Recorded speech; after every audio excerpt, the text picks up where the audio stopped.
ಜೈ ಹಿಂದ್ ಎಲ್ಲರಿಗೂ ಯೂಟ್ಯೂಬ್ ಕ್ಲಾಸ್ಗೆ ಸ್ವಾಗತವನ್ನು ಕೋರುತ್ತಾ ನಾವು ಇವತ್ತಿನಿಂದ RRB ಗ್ರೂಪ್ ಡಿ ಎಕ್ಸಾಮ್ಗೆ ತಯಾರನ್ನ ನಡೆಸುವಂತಹ ಎಲ್ಲ ಅಭ್ಯರ್ಥಿಗಳಿಗೆ ಸೈನ್ಸ್ ಕ್ಲಾಸ್ ಇರ್ತಕ್ಕಂಥದ್ದು ತಂದೇವಿ. ಈ ಒಂದು ಸೈನ್ಸ್ ಕ್ಲಾಸ್ ದಲ್ಲಿ ನಾವು ಪ್ರೀವಿಯಸ್ ಇಯರ್ ಎಲ್ಲ ಕ್ವಶನ್ ಪೇಪರ್ ಗಳನ್ನ ನಾವು ಡಿಸ್ಕಷನ್ ಮಾಡ್ಲಿಕ್ಕೆ ಹೋಗ್ತಾ ಇದ್ದೇವೆ. ಬಯಾಲಜಿ ಆಗಿರಬಹುದು, ಕೆಮಿಸ್ಟ್ರಿ ಆಗಿರಬಹುದು, ಆಮೇಲೆ ಫಿಸಿಕ್ಸ್ ಆಗಿರಬಹುದು, ಮೂರು ವಿಷಯಗಳ ಬಗ್ಗೆ ಚರ್ಚೆಯನ್ನ ಮಾಡ್ತಾ ಇದ್ದೇವೆ. ಆಮೇಲೆ ಈ ಒಂದು ಏನು ಕ್ಲಾಸಸ್ ಗಳಿದಾವೆ ಮುಖ್ಯವಾಗಿ ನಾವು ಗ್ರೂಪ್ ಡಿ ಎಕ್ಸಾಮ್ಗೆ ಟಾರ್ಗೆಟ್ ಮಾಡಿ ಈ ಒಂದು ಕ್ಲಾಸಸ್ ಗಳನ್ನ ಮಾಡ್ತಾ ಇದ್ದೇವೆ. ಎಲ್ಲರೂ ಕೂಡ ಈ ಒಂದು ಕ್ಲಾಸಸ್ ಗಳನ್ನ ಸೀರೀಸ್ ಅನ್ನ ನೋಡ್ರಿ, ಆಮೇಲೆ ನಿಮ್ಮ ತಯಾರನ್ನ ಒಳ್ಳೆ ರೀತಿಯಿಂದ ಮಾಡ್ರಿ. ಇದೇ ಪ್ಯಾಟರ್ನ್ ಒಳಗನೆ ನಿಮ್ಗೆ ಈಗ ಗ್ರೂಪ್ ಡಿ ಎಕ್ಸಾಮ್ ದಲ್ಲಿ ಕ್ವಶನ್ಸ್ ಗಳು ನೋಡ್ಲಿಕ್ಕೆ ಸಿಗ್ತಾ ಇದಾವೆ. ಓಕೆ, ಬನ್ನಿ ಈ ಒಂದು ಕ್ಲಾಸ್ ಅನ್ನ ಸ್ಟಾರ್ಟ್ ಮಾಡೋಣ. ಇವತ್ತು 1ನೇ ಕ್ಲಾಸ್ ಇದೆ. ಇದರಲ್ಲಿ ಬಹಳಷ್ಟು ಕ್ವಶನ್ಸ್ ಗಳನ್ನ ನಾವು ಡಿಟೇಲ್ ಆಗಿ ಚರ್ಚೆ ಮಾಡ್ತಾ ನಿಮ್ಗೆ ಈ ಒಂದು ಕ್ಲಾಸ್ ಅನ್ನ ತೆಗೆದುಕೊಳ್ತಾ ಇದ್ದೇನೆ. ಮತ್ತೆ ನಿಮಗೆ ಏನಾದ್ರೂ ಈ ಒಂದು ಗ್ರೂಪ್ ಡಿ ಎಕ್ಸಾಮ್ ಗೆ ರಿಲೇಟೆಡ್ ಇರುವಂತಹ ಡೌಟ್ಸ್ ಗಳಿದ್ರೆ ನೀವು ನನಗೆ ವಾಟ್ಸ್ಆಪ್ ಮೆಸೇಜ್ ಮಾಡಬಹುದು 8861927838 ನಂಬರ್ಗೆ.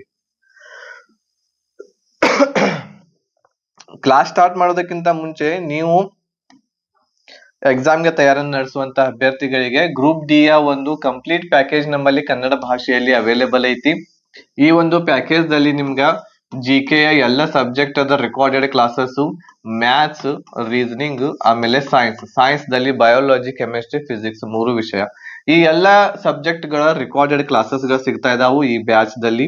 ಆಮೇಲೆ ಅದ್ರ ಜೊತೆಗೆ PDF notes, mock test conduct ಮಾಡ್ತೇವೆ. ನಿಮಗೆ previous year question paper proper ಆಗಿರುವಂತಹ ಗೈಡೆನ್ಸ್ ಇದೆಲ್ಲವೂ ಕೂಡ ನಿಮ್ಗೆ ಈ ಬ್ಯಾಚ್ ದಲ್ಲಿ ಸಿಗಾಕತೈತಿ.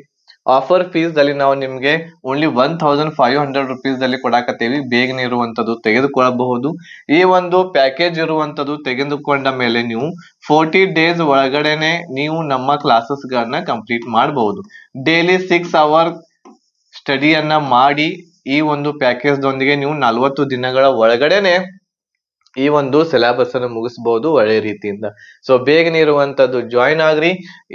ಈ ಒಂದು ಪ್ಯಾಕೇಜ್ ಅನ್ನ ತೆಗೆದುಕೊಳ್ಳಲು ನೀವು ಈ ಒಂದು ನಂಬರ್ ಕೊಟ್ಟಿರುವಂತಹ 8861927838 ನಂಬರ್ಗೆ ಒಂದು ವಾಟ್ಸ್ಆಪ್ ಮೆಸೇಜ್ ಅನ್ನ ಮಾಡ್ರಿ. ನಮ್ಗೆ ಗ್ರೂಪ್ ಡಿ ಅಂತೇಳಿ, ಗ್ರೂಪ್ ಡಿ 2025 ಅಂತೇಳಿ ಇಷ್ಟು ನೀವು ಮೆಸೇಜ್ ಮಾಡಿದ ಮೇಲೆ ನಾವು ನಿಮಗೆ ಒಂದು ಸ್ಕ್ಯಾನರ್ ಅನ್ನ ಕಳಿಸ್ತೇವೆ. ಸ್ಕ್ಯಾನರ್ ಅನ್ನ ಬಳಸ್ಕೊಂಡು ಫೀಸ್ ಅನ್ನ ಪೇಡ್ ಮಾಡಿ ಒಂದು ಸ್ಕ್ರೀನ್ ಶಾಟ್ ಅನ್ನ ಕಳಿಸ್ರಿ ನಮ್ಗೆ ಇದ ನಂಬರ್ಗೆ, ವಾಟ್ಸ್ಆಪ್ ನಂಬರ್ಗೆ. ನಾವು ನಿಮ್ಗ ವಾಟ್ಸ್ಆಪ್ ನಂಬರ್ಗೆ ಎಲ್ಲ ಕ್ಲಾಸಸ್ PDF ನೋಟ್ಸ್ ಗಳನ್ನ ಶೇರ್ ಮಾಡ್ತೇವೆ. ಓಕೆ, ಬೇಗನೆ ಇರುವಂತದ್ದು ಜಾಯಿನ್ ಆಗ್ರಿ. 40 days ಒಳಗಡೆನೆ ಮುಗಿಸ್ತೇರಿ ಈ ಒಂದು ಕಂಪ್ಲೀಟ್ ಸಿಲೆಬಸ್ ಅನ್ನ. 40 ದಿವಸದ ಒಳಗಡೆನೆ ಮುಗಿತೈತಿ. ಓಕೆ, ಡೈಲಿ 6 ಗಂಟೆ ಮಾಡಿದ್ರ. ಇಲ್ಲಿ ನಾವು ಒಂದೊಂದಾಗಿ ಕ್ವಶನ್ಸ್ ಗಳನ್ನ ನೋಡ್ತಾ ಹೋಗೋಣ. 1ನೇ ಪ್ರಶ್ನೆ ನಿಮ್ಮ ಸ್ಕ್ರೀನ್ ಮೇಲಿದೆ. ಈ ಒಂದು ಪ್ರಶ್ನೆಯನ್ನ ಓದ್ರಿ, ಆಮೇಲೆ ಇದಕ್ಕೆ ಆನ್ಸರ್ ಏನಿದೆ ಅನ್ನೋದನ್ನ ಕಮೆಂಟ್ ಮಾಡ್ರಿ. ವಿಡಿಯೋವನ್ನ ಪಾಸ್ ಮಾಡ್ರಿ, ವಿಡಿಯೋ ಸ್ಟಾಪ್ ಮಾಡಿ ಇದಕ್ಕೆ ಆನ್ಸರ್ ಏನ್ ಅನ್ನೋದನ್ನ ಮೊದಲು ಕಮೆಂಟ್ ಮಾಡ್ರಿ, ಆಮೇಲೆ ಮುಂದೆ ನೋಡ್ರಿ ನಿಮ್ಮ ಆನ್ಸರ್ ಸರಿ ಇದೆಯೋ ಇಲ್ಲೋ ಅಂತೆ. 1ನೇ ಪ್ರಶ್ನೆ ನೋಡ್ರಿ, Na2OH ಪ್ಲಸ್ HSO4 ಇದು ಒಂದು ರಿಯಾಕ್ಷನ್ ಇದೆ, ನೀಡಿರುವ ಒಂದು ಪ್ರತಿಕ್ರಿಯೆ ಇದೆ. ಈ ಒಂದು ಪ್ರತಿಕ್ರಿಯೆ ಯಾವುದಕ್ಕೆ ಉದಾಹರಣೆ ಆಗೈತಿ ಅಂತ ಇಲ್ಲಿ ಪ್ರಶ್ನೆಯಲ್ಲಿ ಕೇಳಾಕತ್ತಾರ. ಈ ಒಂದು ಪ್ರತಿಕ್ರಿಯೆ ಇರುವಂತದ್ದು ಯಾವುದಕ್ಕೆ ಉದಾಹರಣೆ ಆಗಿದೆ. ಇಲ್ಲಿ ನಾವು ನೋಡಬಹುದು, ಇಲ್ಲಿರುವಂತಹದ್ದು ಇದು ಒಂದು ಸೋಡಿಯಂ ಹೈಡ್ರಾಕ್ಸೈಡ್ ಇದೆ. ಇದು ಒಂದು ಸೋಡಿಯಂ ಹೈಡ್ರಾಕ್ಸೈಡ್. ಆಮೇಲೆ ಇದು ಸೋಡಿಯಂ ಹೈಡ್ರಾಕ್ಸೈಡ್ ಇರ್ತಕ್ಕಂಥದ್ದು ಇದು ಒಂದು ಬೇಸ್ ಆಗಿದೆ. ಬೇಸ್ ಅಂತಂದ್ರೆ ಏನು? ಪ್ರತ್ಯಾಮ್ಲ ಅಂತ ಹೇಳ್ತೇವೆ. ಆಮೇಲೆ ಇದು ಇರುವಂತದ್ದು ಒಂದು ಏನು ಆಮ್ಲ ಇದೆ. ಇದು ಒಂದು ಏನಿದು ಆಮ್ಲ ಇದೆ. ಯಾವಾಗ ನಾವು ಆಮ್ಲದ ಜೊತೆಗೆ ಪ್ರತ್ಯಾಮ್ಲವನ್ನ ಸೇರಿಸ್ತೇವೆ, ಆಮ್ಲದ ಜೊತೆಗೆ ಯಾವುದು ಪ್ರತ್ಯಾಮ್ಲವನ್ನ ಕೂಡಿಸ್ತೇವಿ, ಅವಾಗ ನಮಗ ಏನ್ ಸಿಗತೈತಿ ಅಂತಂದ್ರ ಅವಾಗ ನಮಗ ಸಾಲ್ಟ್ ಅಂದ್ರೆ ಉಪ್ಪು ಮತ್ತು ನೀರು ಇರ್ತಕ್ಕಂಥದ್ದು ಸಿಗ್ತಾ ಇದೆ. ಈ ರೀತಿ ಇರುವಂತಹ ನಾವು ಆಮ್ಲ ಮತ್ತು ಪ್ರತ್ಯಾಮ್ಲವನ್ನ ನಾವು ಕೂಡಿಸಿದಾಗ ಆ ಕ್ರಿಯೆಗೆ ನಾವು ಏನಂತ ಕರಿತೀವಿ ಅಂತಂದ್ರ ಅದನ್ನ ನಾವು ತಟಸ್ಥೀಕರಣ ಕ್ರಿಯೆ ಅಂತ ಕರಿತೀವಿ. ನ್ಯೂಟ್ರಲೈಸೇಷನ್ ರಿಯಾಕ್ಷನ್ ಅಂತ ಕರಿತಾ ಇದೀವಿ. ಓಕೆ, ನಿಮ್ಗೆ ಈ ಒಂದು ಪಾಯಿಂಟ್ ನಿಮ್ಗೆ ಗೊತ್ತಿರಬೇಕು. ಈ ಒಂದು ಪಾಯಿಂಟ್ ಓಕೆ, ಯಾವ್ದಿದೆ ಇದಕ್ಕೆ ಸರಿ answer? Option number D, neutralisation ಅಂತ ಇದಕ್ಕೆ ಸರಿ ಇರುವಂತಹ ಆನ್ಸರ್. ನೆಕ್ಸ್ಟ್ ಪ್ರಶ್ನೆ ನೋಡ್ರಿ, ವೆನ್ ಫಿನಾಫ್ಥಲಿನ್, ಕನ್ನಡದಲ್ಲಿ ಓದ್ತೇನೆ ನೋಡ್ರಿ, ವಿನೆಗರ್ಗೆ ಫಿನಾಫ್ಥಲಿನ್ ಸೇರಿಸಿದಾಗ ದ್ರಾವಣವು ಡ್ಯಾಶ್ ಆಗ್ತೈತಿ ಅಂತ ಇಲ್ಲಿ ಪ್ರಶ್ನೆ ಇದೆ. ನಿಮ್ಗೆ ಇಂಗ್ಲಿಷ್ ದಲ್ಲಿ ಬೇಕಂದ್ರೆ ಇಂಗ್ಲಿಷ್ ದಲ್ಲಿಯೂ ಕೂಡ ಕೊಡ್ತಾ ಇದ್ದೇನೆ, ಅದನ್ನು ಕೂಡ ನೀವು ನೋಡ್ಕೋಬಹುದು. ಆಪ್ಷನ್ಸ್ ಗಳಲ್ಲಿ ಪಿಂಕ್ ಇದೆ, ಬ್ಲೂ ಇದೆ, ರೆಡ್ ಇದೆ, ಆಮೇಲೆ ಕಲರ್ಲೆಸ್ ಇದೆ. ಮೊದಲು ನಿಮಗ ಫಿನಾಫ್ಥಲೀನದ ಬಗ್ಗೆ ಗೊತ್ತಿರಬೇಕು. ಫಿನಾಫ್ಥಲೀನದ ಕಲರ್ ಏನಿರ್ತೈತಿ? ಫಿನಾಫ್ಥಲೀನದ ಕಲರ್ ಇರ್ತಕ್ಕಂಥದ್ದು ಇದು ಬಣ್ಣರಹಿತವಾಗಿರ್ತೈತಿ. ಇದು ಹೆಂಗಿರ್ತೈತಿ? ಇದು ಬಣ್ಣರಹಿತವಾಗಿರುವಂತದ್ದು ಯಾವುದು ಅಂತಂದ್ರೆ ಫಿನಾಫ್ಥಲೀನ್. ಸೊ ಇದು ಏನ್ ಹೇಳ್ತೈತಿ? ಫಿನಾಫ್ಥಲೀನ್ ಇರ್ತಕ್ಕಂಥದ್ದು ಇದು ಯಾವುದು ಆಸಿಡ್ ಇದೆ, ಆಮೇಲೆ ಯಾವುದು ಬೇಸ್ ಇದೆ, ಅಂದ್ರೆ ಯಾವುದು ಆಮ್ಲ ಯಾವುದು ಪ್ರತ್ಯಾಮ್ಲ ಇದೆ ಅನ್ನೋದನ್ನ ಏನ್ ಮಾಡ್ತೈತಿ ಅಂತಂದ್ರ ಈ ಒಂದು ಫಿನಾಫ್ಥಲೀನ್ ಇರುವಂತದ್ದು ನಮ್ಗ ಹೇಳ್ತೈತಿ. ಏನ್ ಹೇಳ್ತೈತಿ? ಇದು ಯಾವುದು ವಸ್ತು ಆಸಿಡ್ ಇದೆ, ಯಾವ ವಸ್ತು ಪ್ರತ್ಯಾಮ್ಲ ಇದೆ, ಆಮ್ಲ ಇದೆ ಪ್ರತ್ಯಾಮ್ಲ ಇದೆಯೋ ಅಂತೇಳಿ ಹೇಳುವಂತದ್ದು ಯಾವುದು? ಫಿನಾಫ್ಥಲೀನ್. ಈ ಫಿನಾಫ್ಥಲೀನ್ ಒಂದು ಏನಿರ್ತೈತಿ? ಇದು ಬಣ್ಣರಹಿತವಾಗಿರ್ತೈತಿ. ಯಾವಾಗ ನಾವು ಈ ಫಿನಾಫ್ಥಲೀನ್ದಲ್ಲಿ ಬೇಸ್ ಅನ್ನ ಸೇರಿಸ್ತೇವಿ, ಯಾವಾಗ ನಾವು ಈ ಫಿನಾಫ್ಥಲೀನದಲ್ಲಿ ಬೇಸ್ ಅಂದ್ರ ಪ್ರತ್ಯಾಮ್ಲವನ್ನ ಸೇರಿಸ್ತೇವಿ, ಅವಾಗ ಆ ದ್ರಾವಣದ ಬಣ್ಣ ಇರ್ತಕ್ಕಂಥದ್ದು ಏನಾಗ್ತೈತಿ ಅಂತಂದ್ರ ಪಿಂಕ್ ಆಗ್ತೈತಿ. ಹೌದಾ? ಅದ್ರದ ಬಣ್ಣ ಏನಾಗ್ತೈತಿ? ಪಿಂಕ್ ಆಗ್ತೈತಿ. ಬಟ್ ಇಲ್ಲಿ ವಿನೇಗರ್ ಇರ್ತಕ್ಕಂಥದ್ದು ಇದು ಒಂದು ಏನೈತಿ? ಇದು ಒಂದು ಆಮ್ಲ ಇದೆ, ಇದು ಒಂದು ಆಸಿಡ್ ಇದೆ. ಯಾವಾಗ ನಾವು ಫಿನಾಫ್ಥಲೀನದ ಒಳಗಡೆ ಆಮ್ಲವನ್ನ ಸೇರಿಸ್ತೇವಿ, ಅವಾಗ ನೋಡ್ರಿ ಫಿನಾಫ್ಥಲೀನದಲ್ಲಿ ಆಸಿಡ್ ಸೇರಿಸಿದಾಗ ಇದು ಏನಾಗ್ತೈತಿ ಅಂತಂದ್ರ ಕಲರ್ ಲೆಸ್ ಇರ್ತೈತಿ. ಅಂತಂದ್ರೆ ಕಲರ್ಲೆಸ್, ಯಾವುದೇ ರೀತಿ ಇರುವಂತ ಕಲರ್ ಇದಕ್ಕೆ ಬರಂಗಿಲ್ಲ. ಫಿನಾಫ್ಥಲೀನದಲ್ಲಿ ಪ್ರತ್ಯಾಮ್ಲ ಸೇರಿಸಿದ್ರ ಅದರ ದ್ರಾವಣದ ಬಣ್ಣ ಪಿಂಕ್ ಆಗ್ತೈತಿ. ಪಿಂಕ್ ಅಂತಂದ್ರೆ ಯಾವುದು? ಗುಲಾಬಿ ಬಣ್ಣ ಆಗ್ತೈತಿ. ಬಟ್ ಫಿನಾಫ್ಥಲೀನದಲ್ಲಿ ಯಾವಾಗ ನಾವು ಆಮ್ಲವನ್ನ ಸೇರಿಸ್ತೀವಿ ಅದು ಕಲರ್ಲೆಸ್ ಆಗಿಬಿಡ್ತೈತಿ. ಅಂದ್ರೆ ಹೆಂಗಿರ್ತೈತಿ? ಹಂಗ ಇರ್ತೈತಿ. ಫಿನಾಫ್ಥಲೀನ್ ಆಲ್ರೆಡಿ ಬಣ್ಣ ರಹಿತ ಇರ್ತೈತಿ, ಅದು ಅದರಲ್ಲಿ ಆಸಿಡ್ ಸೇರಿಸಿದಾಗೂ ಕೂಡ ನಾವು ಅದರದ್ದು ಬಣ್ಣ ಹೆಂಗಾಗ್ತೈತಿ? ಕಲರ್ಲೆಸ್. ಸೊ ಅದಕ್ಕೆ ಇಲ್ಲಿ ನಾವು ಆಸಿಡ್ ಅನ್ನ ಸೇರಿಸಿದಾಗ ಫಿನಾಫ್ಥಲೀನ್ ದ್ರಾವಣ ಹೆಂಗ್ ಆಗ್ತೈತಿ? ಅದು ಕಲರ್ಲೆಸ್ ಇರ್ತಕ್ಕಂಥದ್ದು ಆಗ್ತೈತಿ. ಆಪ್ಷನ್ ನಂಬರ್ ಡಿ ಇದಕ್ಕ ಸರಿಯಾಗಿರುವಂತಹ ಆನ್ಸರ್ ಇಲ್ಲಿ ಆಗುತ್ತೆ. ಓಕೆ, ಸೊ ಕ್ಲಾಸಸ್ ಇಷ್ಟ ಆಗ್ತಾ ಇತ್ತು ಅಂತಂದ್ರೆ ಬೇಗನೆ ಲೈಕ್ ಶೇರ್ ಮಾಡ್ರಿ. ಆಮೇಲೆ ಬೇಗನೆ ಡಿಟೇಲ್ ಆಗಿರುವಂತ ಎಲ್ಲ ಕ್ಲಾಸಸ್ಗಳು ನಿಮ್ಗೆ ಗ್ರೂಪ್ ಡಿ ಎಕ್ಸಾಮ್ಗೆ ಬೇಕು ಅಂತಂದ್ರೆ ಬೇಗನೆ ಇರುವಂತದ್ದು ನೀವು ನಮ್ಮ ಕ್ಲಾಸಸ್ಗೆ ಜಾಯಿನ್ ಆಗಬಹುದು.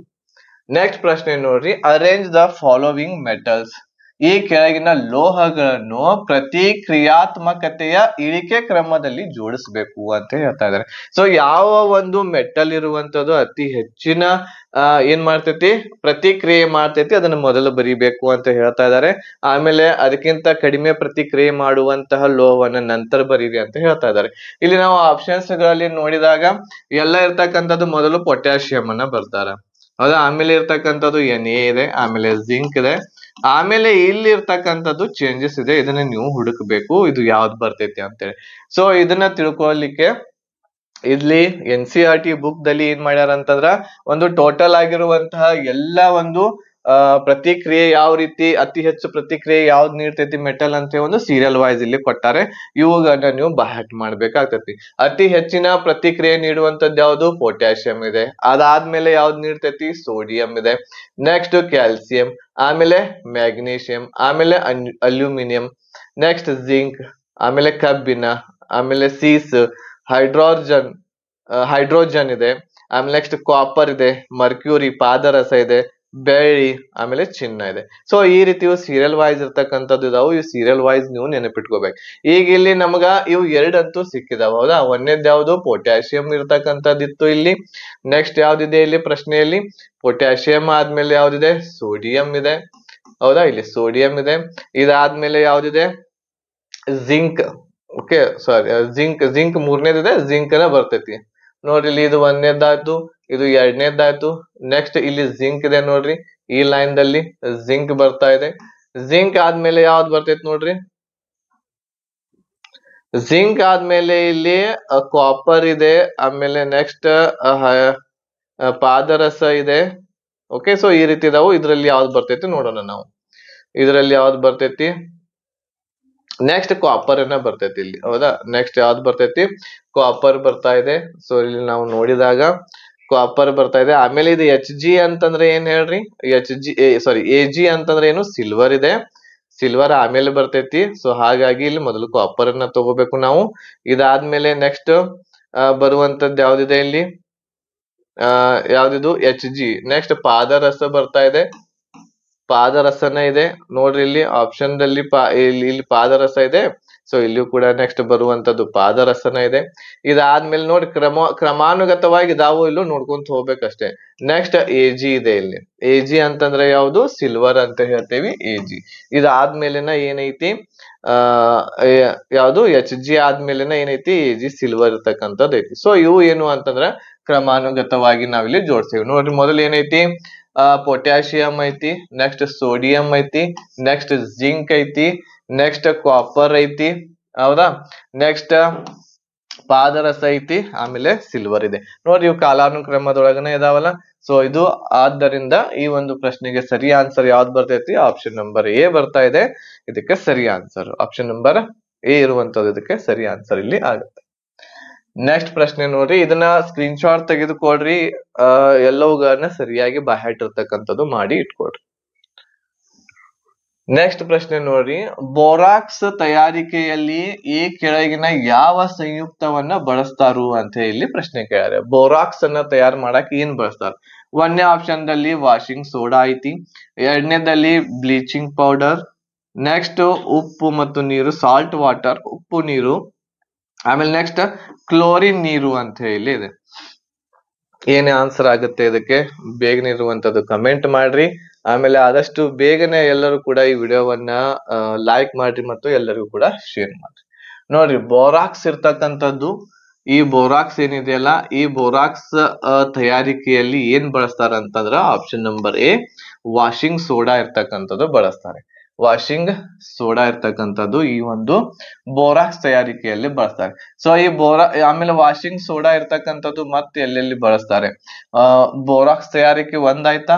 ಒಂದೇದ್ ಯಾವುದು? ಬೋರಾಕ್ಸ್ ತಯಾರಿಕೆಯಲ್ಲಿ ಬಳಸ್ತಾರು. ಆಮೇಲೆ ನೆಕ್ಸ್ಟ್ ಸಾಬೂನು, ನೆಕ್ಸ್ಟ್ ಯಾವುದು? ಸಾಬೂನು ತಯಾರಿಕೆಯಲ್ಲಿ ಬಳಸ್ತಾರೆ. ಆಮೇಲೆ ನೆಕ್ಸ್ಟ್ ಕಾಗದ ತಯಾರಿಕೆಯಲ್ಲಿ, ನೆಕ್ಸ್ಟ್ ಗಾಜು ತಯಾರಿಕೆಯಲ್ಲಿ. ಸೊ ಇವು ನಾಲ್ಕು ಬಹಳ ಇಂಪಾರ್ಟೆಂಟ್ ಇದಾವು. ನಾಲ್ಕುಗಳನ್ನ ನೆನಪಿಟ್ಕೊಳ್ರಿ.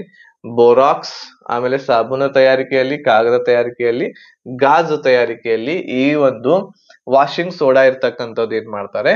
ಬಳಸ್ತಾರೆ. Okay, right. ಸೊ ಈ ಇನ್ನೊಂದು ಪ್ರಶ್ನೆಯನ್ನ ನೀವು ಇಲ್ಲಿ ಇದನ್ನ ಮಾಡ್ಬೇಕು. ಏನು ಅಂತಂದ್ರೆ, ಈ ಒಂದು ವಾಷಿಂಗ್ ಸೋಡಾ ಏನಿದೆ, ವಾಷಿಂಗ್ ಸೋಡಾದ ಒಂದು ರಾಸಾಯನಿಕ ಸೂತ್ರ ಏನು ಅನ್ನೋದನ್ನ ಒಂದ್ ಸ್ವಲ್ಪ ಹೇಳ್ಬೇಕು. ವಾಷಿಂಗ್ ಸೋಡಾದ ರಾಸಾಯನಿಕ ಸೂತ್ರ. ವಾಷಿಂಗ್ ಸೋಡಾದ ರಾಸಾಯನಿಕ ಸೂತ್ರ.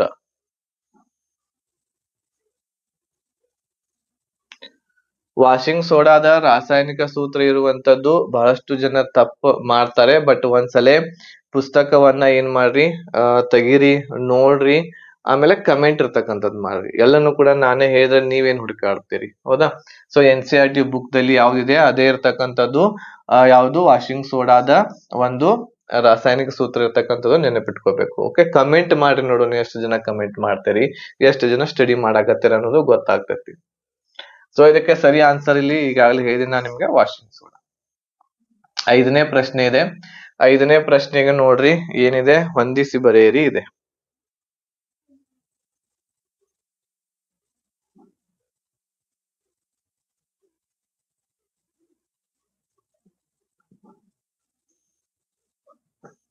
ಓಕೆ, ಸೊ ಹೊಂದಿಸಿ ಬರೆಯರಿ ಐತಿ. ನೋಡೋಣ, ಬೇಗನೆ ಹೊಂದಿಸಿ ಬರೆಯರಿ, ಹೇಳ್ರಿ ನೋಡೋಣ. ಸೊ ಇಲ್ಲಿ ಏನಿದೆ? ಇಲ್ಲಿ ಕೆಲವೊಂದಿಷ್ಟು ಕಾಂಪೌಂಡ್ ಗಳನ್ನ ಕೊಟ್ಟಾರ, ಅವುಗಳ ಹೆಸರನ್ನ ಇಲ್ಲಿ ಕೊಟ್ಟಾರ. C6H6, ಆಮೇಲೆ H2C = CH2 ಅಂತ ಈ ರೀತಿ ಇದಾವ. ಇವುಗಳನ್ನ ಮ್ಯಾಚ್ ಮಾಡಿ ಇಲ್ಲಿ ಯಾವ್ದು ಇದಕ್ಕೆ ಸರಿ ಇರ್ತಕ್ಕಂಥದ್ದು ಆನ್ಸರ್ ಆಗ್ತೈತಿ ಇಲ್ಲಿ ನಮಗೆ ಹೇಳ್ಬೇಕಾಗ್ತತಿ. ನೋಡ್ರಿ, ಇಲ್ಲಿ ಕಾರ್ಬನ್ ಮತ್ತು ಕಾರ್ಬನ್ ಆರ್ದಾವು, ಹೈಡ್ರೋಜನ್ ಆರ್ದಾವು ಅಂತಂದ್ರೆ ಇದು ಯಾವ್ದಾಗ್ತೈತಿ ಹೇಳ್ರಿ? ಇದು ಬೆಂಜಿನ್ ಆಗ್ತೈತಿ. ಇದು ಯಾವ್ದಾಗ್ತೈತಿ? ಇದು ಬೆಂಜಿನ್, ಬಿ. ಓಕೆ, ಸೊ ಇಲ್ಲಿ ಒಂದನೇದಕ್ಕ ಬಿ ಇರುವಂತದ್ದು ಯಾವ್ದೈತಿ? ಇಲ್ಲಿ ಯಾವ್ದು ಒಂದ್ ಸ್ವಲ್ಪ ಮಿಸ್ ಆಗಿದೆ ಅನ್ಸುತ್ತದೆ.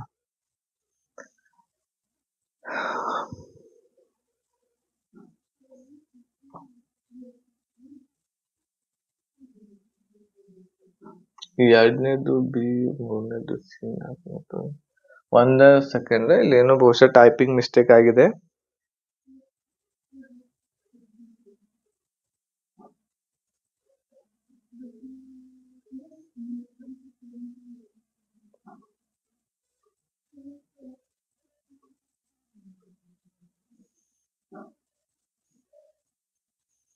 ಟೈಪಿಂಗ್ ಮಿಸ್ಟೇಕ್ ಆಗಿದೆ ಇದು.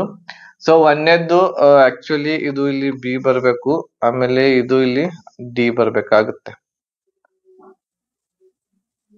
ಓಕೆ, ನೋಡೋಣ ಯಾವ್ದು ಬರ್ತೈತೆ ಆನ್ಸರ್ ಅಂತೆ.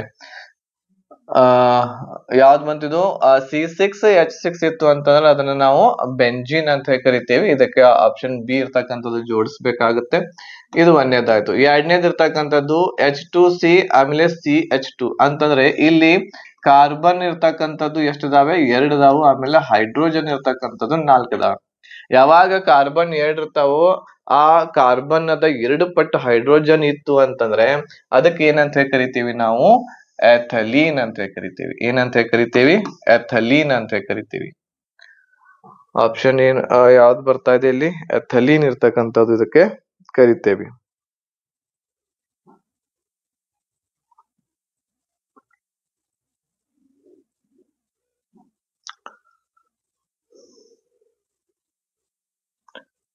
ಓಕೆ, ಸೊ ಇಲ್ಲಿ ನೆಕ್ಸ್ಟ್ ನೋಡ್ರಿ, ಇಲ್ಲಿ ಇಲ್ಲಿ CHO ಇದ್ದು ಅಂತಂದ್ರೆ ಇವುಗಳಿಗೆ ಎಲ್ಡಿಹೈಡ್ ಅಂತ ಹೇಳಿ ಕರಿತೀವಿ. ಎಲ್ಡಿಹೈಡ್ ಇದು ಒಂದು ಯಾವ್ದಾಗಿರ್ತೈತಿ? ಅಸಿಟಲ್ಡಿಹೈಡ್ ಇರ್ತಕ್ಕಂಥದ್ದು. ಅಂದ್ರೆ ಆಪ್ಷನ್ ನಂಬರ್ ಗೆ ಸಿ ಆಗ್ತತಿ. ಓಕೆ, ಆಪ್ಷನ್ ನಂಬರ್ 3ನೇದಕ್ಕ ಸಿ ಇರ್ತಕ್ಕಂಥದ್ದು ಆಗ್ತತಿ. ನೆಕ್ಸ್ಟ್ CH3 ಮತ್ತು CH3 ಇರ್ತಕ್ಕಂಥದ್ದಿದೆ. ಅಂದ್ರೆ ಇಲ್ಲಿ ಕಾರ್ಬನ್ 2 ಮತ್ತು ಹೈಡ್ರೋಜನ್ ಇರ್ತಕ್ಕಂಥದ್ದು 6 ಇದಾವ. ಅಂತಂದ್ರೆ ಕಾರ್ಬನ್ N ಇದ್ದಾಗ ಹೈಡ್ರೋಜನ್ದ 2 ಪಟ್ಟು, ಹೈಡ್ರೋಜನ್ದ 2 ಪಟ್ಟು ಮತ್ತು +2 ಈ ರೀತಿ ಇತ್ತು ಅಂತಂದ್ರ ಇವುಗಳಿಗೆ ಏನಂತ ಕರಿತೀವಿ ನಾವು? ಇಥೇನ್ ಅಂತ ಕರಿತೀವಿ. ಇವುಗಳಿಗೆ ಏನಂತ ಕರಿತೀವಿ ನಾವು? ಇಥೇನ್ ಅಂತ ಕರಿತೀವಿ. ಇದು ಎಷ್ಟು ಬಂತು ನೋಡ್ರಿ? 5ನೇದಕ್ಕೆ ಎ. ಸೊ ಇದು ಕರೆಕ್ಟ್ ಬಂತು. ಇದು ಆಪ್ಷನ್ ನಂಬರ್ ಡಿ ನ ಇದಕ್ಕೆ ಸರಿ ಆನ್ಸರ್ ಆಗ್ತೈತಿ. ಇಲ್ಲಿ ಯಾವ್ದು ಬಂತು? ABCD. ಇದು ಇರ್ತಕ್ಕಂಥದ್ದು ಇ ಬರ್ತೈತಿ. ಇದು ಯಾವ್ದು ಬರ್ತೈತಿ? ಇ ಬರ್ತಾ ಇದೆ. ಸೊ ಇದಕ್ಕೆ ಸರಿ ಆನ್ಸರ್ ನೋಡ್ರಿ, ಇಲ್ಲಿ 1ನೇದಕ್ಕೆ ಬಿ, 2ನೇದಕ್ಕೆ ಡಿ, 3ನೇದಕ್ಕೆ ಸಿ, 4ನೇದಕ್ಕೆ ಎ, ಆಮೇಲೆ 5ನೇದಕ್ಕೆ ಇ ಇರ್ತಕ್ಕಂಥದ್ದು ಇಲ್ಲಿ ಬರ್ತಾ ಇದೆ. ಸೊ ಆಪ್ಷನ್ ನಂಬರ್ ಡಿ ಇದಕ್ಕೆ ಸರಿ ಆನ್ಸರ್. ಸೊ ಟೈಪಿಂಗ್ ಮಿಸ್ಟೇಕ್ ಆಗಿತ್ತು ಇಲ್ಲಿ. ಸೊ ಇವಾಗ ಪಾಯಿಂಟ್ಸ್ ಏನ್ ಹೇಳಿ ನಾನು ಇವುಗಳನ್ನ ನೆನಪಿಟ್ಕೊಳ್ರಿ. ಸೊ ಇಲ್ಲಿ ಕಾರ್ಬನ್ 2 ಇದ್ದಾಗ ಹೈಡ್ರೋಜನ್ ಅದಕ್ಕಿಂತ 2 ಪಟ್ಟು ಹೆಚ್ಚಿದ್ದು ಅಂತಂದ್ರೆ ಅವುಗಳಿಗೆ ಎಥಲೀನ್ ಅಂತ ಕರಿತೇವಿ.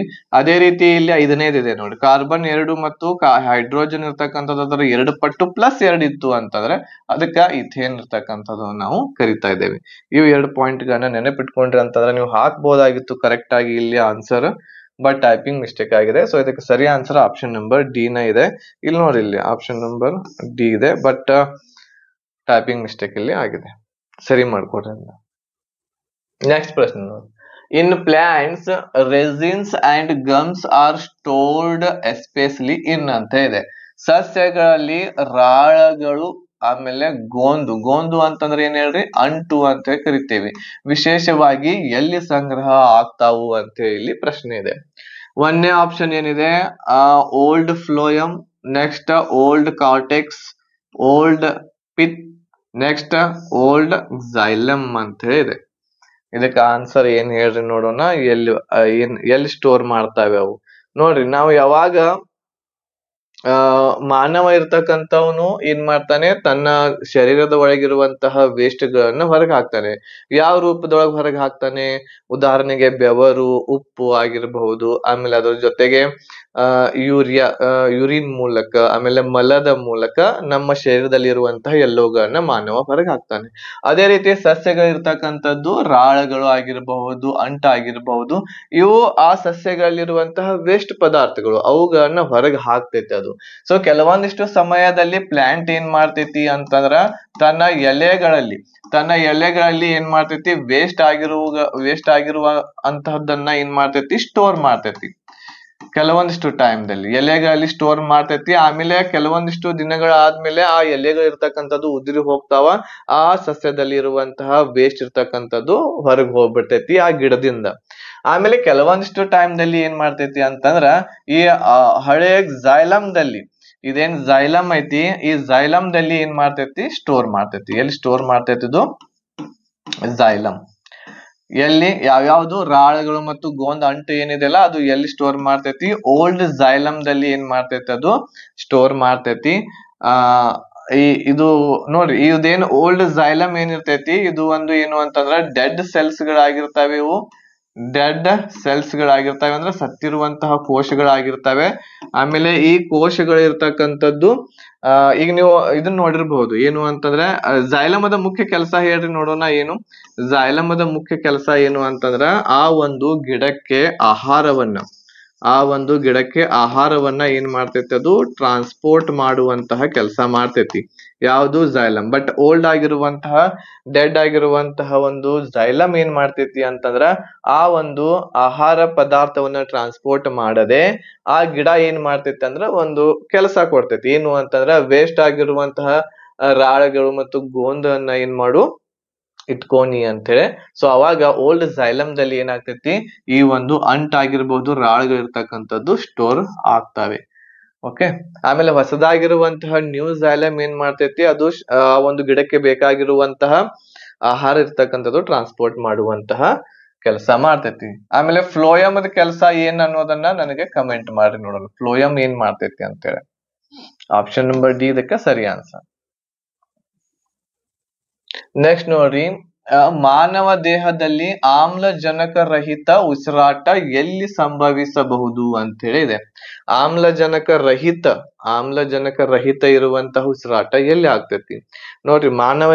ಮಾನವನಲ್ಲಿ 2 ಪ್ರಕಾರದ ಉಸಿರಾಟ ನಡೀತಾವೆ. ಒಂದು ಬಾಹ್ಯ ಉಸಿರಾಟ, ಆಮೇಲೆ ಇನ್ನೊಂದು ಆಂತರಿಕ ಉಸಿರಾಟ. ಬಾಹ್ಯ ಉಸಿರಾಟ ಇರುವಂತದ್ದು ನಮ್ಮ ಶ್ವಾಸಕೋಶದಲ್ಲಿ ನಡೀತೈತಿ.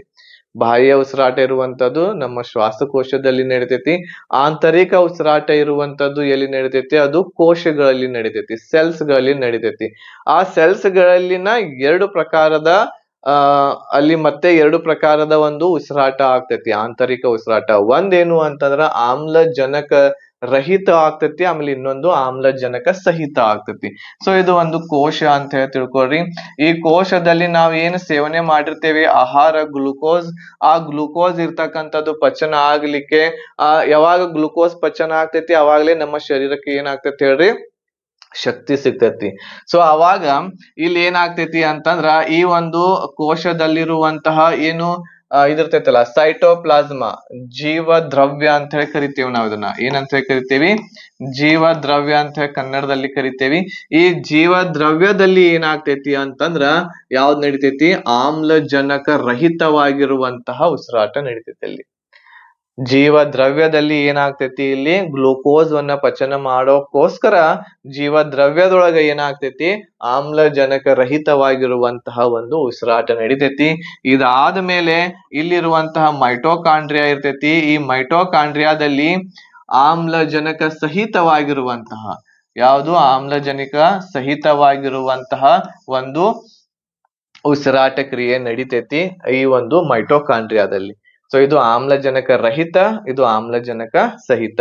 ಈ ಟೋಟಲ್ ಪ್ರೊಸೆಸ್ನ ಏನಂತ ಹೇಳಿ ಕರಿತೀವಿ ನಾವು ಆಂತರಿಕ ಉಸಿರಾಟ ಅಂತ ಹೇಳಿ ಕರಿತೀವ. ಆಂತರಿಕ ಉಸಿರಾಟ ಎಲ್ಲಿ ನಡಿತೈತಿ ಅಂತ ಹೇಳಿ ಕೇಳಿದ್ರೆ ಅದು ಜೀವಕೋಶಗಳಲ್ಲಿ ನಡಿತೈತಿ. ಅದರಲ್ಲಿಯೂ ಕೂಡ ಬಹಳ ಡಿವೈಡ್ ಮಾಡಿ ಡೀಪ್ ಆಗಿ ಕೇಳಿದ್ರೆ ಈ ರೀತಿ ನೀವು ಆನ್ಸರ್ ಅನ್ನ ಇಲ್ಲಿ ಬರಿಬೇಕು. ಯಾವಾಗ ಇಲ್ಲಿ ಆಂತರಿಕವಾಗಿ ಮೈಟೋಕಾಂಡ್ರಿಯಾದಲ್ಲಿ ಒಂದು ಸೈಕಲ್ ನಡಿತೈತಿ, ಒಂದು ಅದಕ್ಕೆ ಚಕ್ರ ಅಂತ ಹೇಳಿ ಕರಿತೀವಿ, ಕ್ರೇಬ್ಸ್ ಚಕ್ರ ಅಂತ ಹೇಳಿ ಕರಿತೀವಿ. ಸೊ ಅದು ಕಂಪ್ಲೀಟ್ ಆಯ್ತು ಅಂತಂದ್ರ ಅಲ್ಲಿ ATP ಗಳ ನಿರ್ಮಾಣ ಆಗ್ತೈತಿ. ಆ ATP ಗಳಿಂದ ನಮ್ಮ ಶರೀರಕ್ಕೆ ಏನಾಗ್ತೈತಿ ಬಹಳಷ್ಟು ಶಕ್ತಿ ಇರ್ತಕ್ಕಂಥ ಸಿಗ್ತೈತಿ. ಅದ್ರ ಸಲುವಾಗಿ ನಾವು ಮೈಟೋಕಾಂಡ್ರಿಯಾವನ್ನ ಏನಂತ ಹೇಳಿ ಕರಿತೀವಿ, ಶಕ್ತಿಯ ಗೃಹ ಅಂತ ಹೇಳಿ ಕರಿತೀವಿ, ಪವರ್ ಹೌಸ್ ಅಂತ ಹೇಳಿ ಕರಿತೀವಿ. ಸೊ ಈಗ ಗೊತ್ತಾಗಿರಬಹುದು ನಿಮ್ಗೆ ಆಮ್ಲಜನಕ ರಹಿತವಾಗಿರುವಂತಹ ಒಂದು ಉಸಿರಾಟ ಕ್ರಿಯೆ ಎಲ್ಲಿ ನಡೀತೈತೆ ಅದು ಇನ್ ದ ಸೈಟೋಪ್ಲಾಸ್ಮಾ ಆಫ್ ಸೆಲ್ಸ್, ಜೀವಕೋಶಗಳ ಸೈಟೋಪ್ಲಾಸ್ಮಾದಲ್ಲಿ ನಡೀತೈತಿ. ಓಕೆ, ಆಪ್ಷನ್ ನಂಬರ್ ಬಿ ಇದಕ್ಕೆ ಸರಿ ಆನ್ಸರ್. ನೆಕ್ಸ್ಟ್ ಪ್ರಶ್ನೆ, ಡ್ಯಾಶ್ ಕಾರ್ಕ್ ಕೋಶಗಳಲ್ಲಿರುವ ರಾಸಾಯನಿಕವಾಗಿದ್ದು ಅಂದ್ರೆ ಇದ್ರೊಳಗೆ ಒಂದು ರಾಸಾಯನಿಕ ಪದಾರ್ಥ ಐತಿ ಕಾರ್ಕ್ಗಳಲ್ಲಿ, ಅದು ಅನಿಲಗಳು ಮತ್ತು ನೀರನ್ನು ಪ್ರವೇಶವನ್ನು ತಡಿತೈತಿ ಅಂತ ಹೇಳ್ತಾ ಇದ್ದಾರೆ. ಅಂದ್ರೆ ಕಾರ್ಕದಲ್ಲಿರುವಂತಹ ಕಾರ್ಕ್ ಕೋಶಗಳು ಏನಿದಾವಲ್ಲ ಅದರಲ್ಲಿರುವಂತಹ ರಾಸಾಯನಿಕ ಪದಾರ್ಥ. ಸೊ ನೀವು ಗಿಡ ಇರ್ತಕ್ಕಂಥದ್ದು ನೋಡಿರಬಹುದು. ಈ ಗಿಡದ ಹೊರಗಿನ ಒಂದು ತೊಗಟೆ ಇರ್ತೈತಿ, ಹೊರಗೆ ಒಂದು ತೊಗಟೆ ಇರ್ತೈತಿ. ಆ ಒಂದು ತೊಗಟೆಗೆ ಏನಂತ ಹೇಳಿ ಕರಿತೀವಿ ನಾವು? ಕಾರ್ಕ್ ಅಂತ ಹೇಳಿ ಕರಿತೇವಿ. ತೊಗಟೆ ಹೊರಗಿರುವಂತಹ ಏನ್ ತೊಗಟೆ ಸಿಪ್ಪೆ ಬರ್ತಿರ್ತೈತಲ್ಲ ಅದಕ್ಕೆ ಏನಂತ ಕರಿತೀವಿ? ಕಾರ್ಕ್ ಅಂತೇವಿ. ಅದನ್ನ ಕನ್ನಡದಲ್ಲಿ ತೊಗಟೆ ಅಂತ ಕರಿತೀವಿ. ಅದರಲ್ಲಿ ಒಂದು ರಾಸಾಯನಿಕ ಪದಾರ್ಥ ಇರ್ತೈತಿ, ಅದು ಯಾವ್ದಂತ ಕೇಳ್ಯಾರೆ. ಸೊ ಈ ಕಾರ್ಕದಕ್ಕೆ ಸಂಬಂಧ ಇರುವಂತಹ ಇನ್ನು ಕೆಲವೊಂದಿಷ್ಟು ಕ್ವಶನ್ಸ್ ಗಳು ಕೇಳ್ತಾರೆ.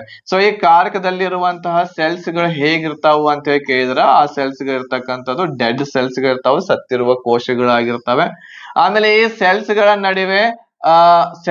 ನಡುವೆ ಜಾಗ ಇರ್ತೈತೋ ಇಲ್ಲೋ ಕೇಳ್ತಾರೆ, ಸ್ಥಳಾವಕಾಶ ಇರ್ತೈತೋ ಇಲ್ಲೋ ಕೇಳ್ತಾರೆ. ಅಂದ್ರೆ ಈಗ ಇಲ್ಲಿ ಕೋಶಗಳು ಈ ರೀತಿ ಇರ್ತಾವೆ, ಅವು ಸತ್ತಿರುವಂತಹ ಕೋಶಗಳು ಕಾರ್ಕದಲ್ಲಿ. ಸೊ ಇಲ್ಲಿ ನಡುವೆ ಇರ್ತಕ್ಕಂಥದ್ದು ಗ್ಯಾಪ್ ಇರ್ತೈತೋ ಇಲ್ಲೋ ಕೇಳ್ಯಾರ, ಒಂದಕ್ಕೊಂದು ನಡುವೆ ಗ್ಯಾಪ್ ಇರ್ತೈತೋ ಇಲ್ಲೋ ಕೇಳ್ಯಾರ.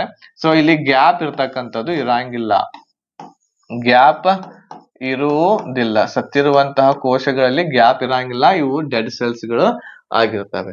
ಓಕೆ, ಸೊ ಇದು ಏನು ಅಂತಂದ್ರೆ ಬೇಸಿಕ್ ಆಗಿರುವಂತದ್ದು. ಇದರಲ್ಲಿರುವಂತಹ ಒಂದು ರಾಸಾಯನಿಕ ಪದಾರ್ಥ ಯಾವುದು ಅಂತಂದ್ರೆ ಸುಬೆರಿನ್ ಇರುವಂತಹ ಒಂದು ರಾಸಾಯನಿಕ ಪದಾರ್ಥ ಇದರಲ್ಲಿ ಇರ್ತಾ ಇದೆ. ಓಕೆ, ಇದು ಏನ್ ಮಾಡ್ತೈತಿ? ಇದು ಅನಿಲಗಳು ಮತ್ತು ನೀರನ್ನು ಪ್ರವೇಶವನ್ನು ತಡೆಗಟ್ಟಲಿಕ್ಕೆ ಇದು ಸಹಾಯಕಾರಿ ಇದು ಆಗಿರ್ತೈತಿ.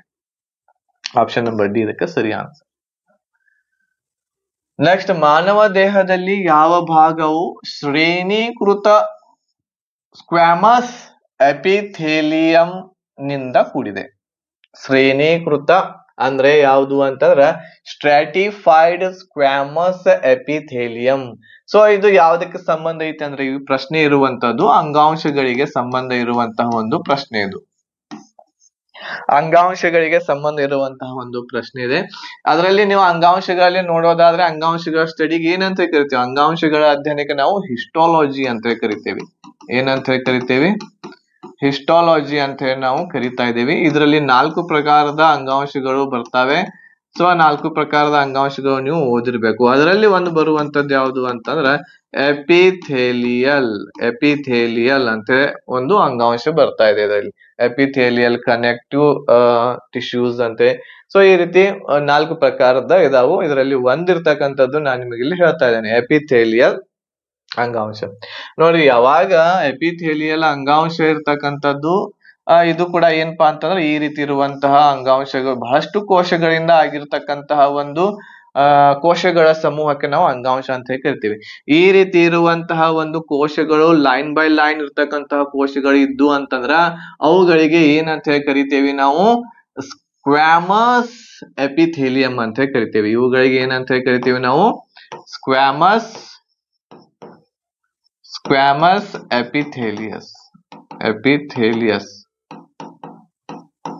ಎಪಿಥೇಲಿಯಸ್ ಅಂತ ಕರಿತೀವಿ.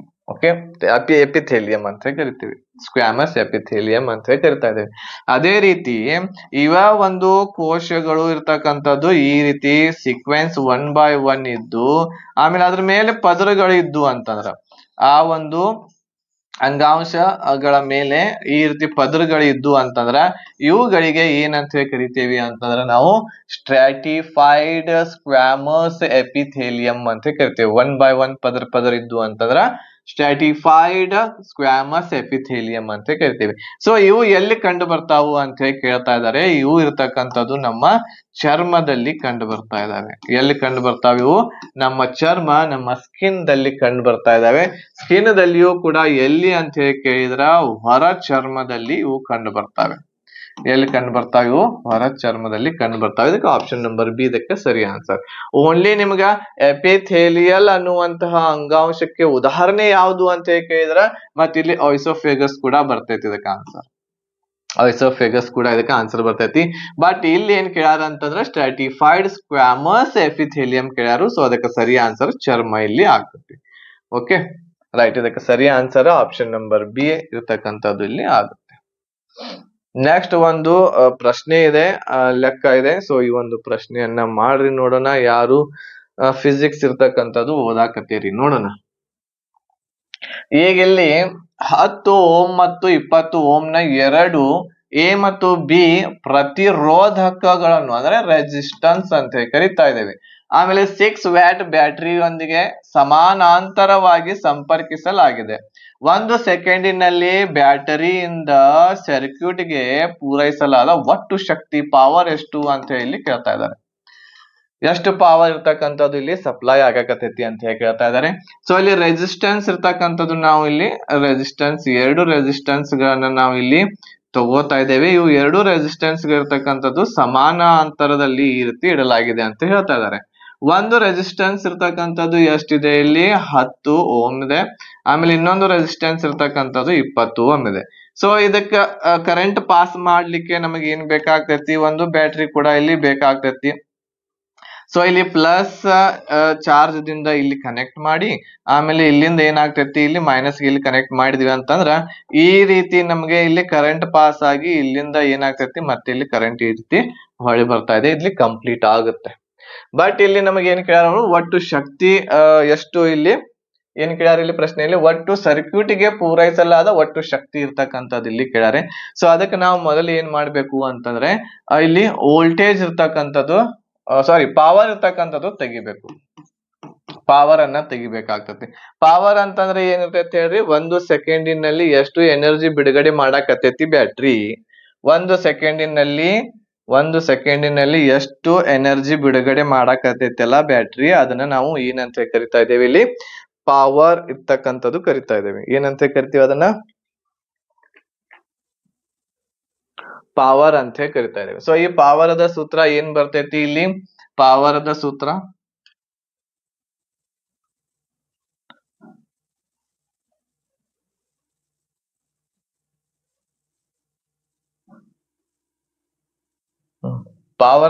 ಏನ್ ಬರ್ತೈತಿ, ವೋಲ್ಟೇಜ್ ಇಂಟು ಐ ಅಂತಂದ್ರೆ ಏನ್ ಹೇಳ್ರಿ, ಇಲ್ಲಿಂದ ಹರಿಯುತ್ತಿರುವಂತಹ ಕರೆಂಟ್ ಗೆ ನಾವು ಐ ಅಂತ ಕರಿತೀವಿ. ಇಲ್ಲಿಂದ ಹರಿಯುತ್ತಿರುವಂತಹ 1 ಸೆಕೆಂಡ್ಗೆ ಕರೆಂಟ್. ಸೊ ಈಗ ಇಲ್ಲಿ ಪವರ್ ಇರ್ತಕ್ಕಂಥದ್ದು ನಾವಿಲ್ಲಿ ಏನ್ ಮಾಡ್ಬೇಕಾಗಿತ್ತು, ಈಗ ತೆಗಿಬೇಕಾಗಿತ್ತು. ಹೌದಾ, ಪವರ್ ತೆಗಿಬೇಕಾಗಿತ್ತು. ಬಟ್ ವೋಲ್ಟೇಜ್ ಇರ್ತಕ್ಕಂಥದ್ದು ಬ್ಯಾಟ್ರಿದು ವೋಲ್ಟೇಜ್ ಕೊಟ್ಟಾರ ಇಲ್ಲಿ ಆರ್ ಇದೆ. ಬಟ್ ಇಲ್ಲಿ ಎಷ್ಟು ಕರೆಂಟ್ ಹರಿಯಾಕತೈತಿ ನಮಗ್ ಗೊತ್ತಿಲ್ಲ. ಈಗ ಐ ಬೇಕಾಗಿತ್ತು ನಮಗ್, ಪವರ್ ಕಂಡು ಹಿಡಿಬೇಕಾಗಿತ್ತು, ಹೌದಿಲ್ಲ, ಶಕ್ತಿ ಕಂಡು ಹಿಡಿಬೇಕಾಗೈತಿ. ಬಟ್ ಇಲ್ಲಿ ಐ ಬೇಕಾಗಿತ್ತು ನಮಗ್. ಸೊ ಇಲ್ಲಿ ಎಷ್ಟು ಕರೆಂಟ್ ಹರಿಯಾಕತೈತಿ, ಎಷ್ಟು ಕರೆಂಟ್ ಇರ್ತಕ್ಕಂಥದ್ದು ಹರಿಯುತ್ತಿದೆ ಅದನ್ನ ನಾವು ಕಂಡು ಹಿಡಿಬೇಕು ಅಂತಂದ್ರೆ ವೋಲ್ಟೇಜ್ ಅದ ಸೂತ್ರ ಇರ್ತಕ್ಕಂಥದ್ದು ಇಡಬೇಕು. ಇಲ್ಲಿ ವೋಲ್ಟೇಜ್ ಅದ ಸೂತ್ರ ಏನಿರ್ತೈತಿ, ಎಷ್ಟು ಕರೆಂಟ್ ಹರಿಯಾಕತೈತಿ, ಆಮೇಲೆ ಅದಕ್ಕೆ ನಾವ್ ಏನ್ ಮಾಡ್ಬೇಕು, ರೆಸಿಸ್ಟೆನ್ಸ್ ಗೆ ಗುಣಾಕಾರ ಮಾಡಿದ್ವಿ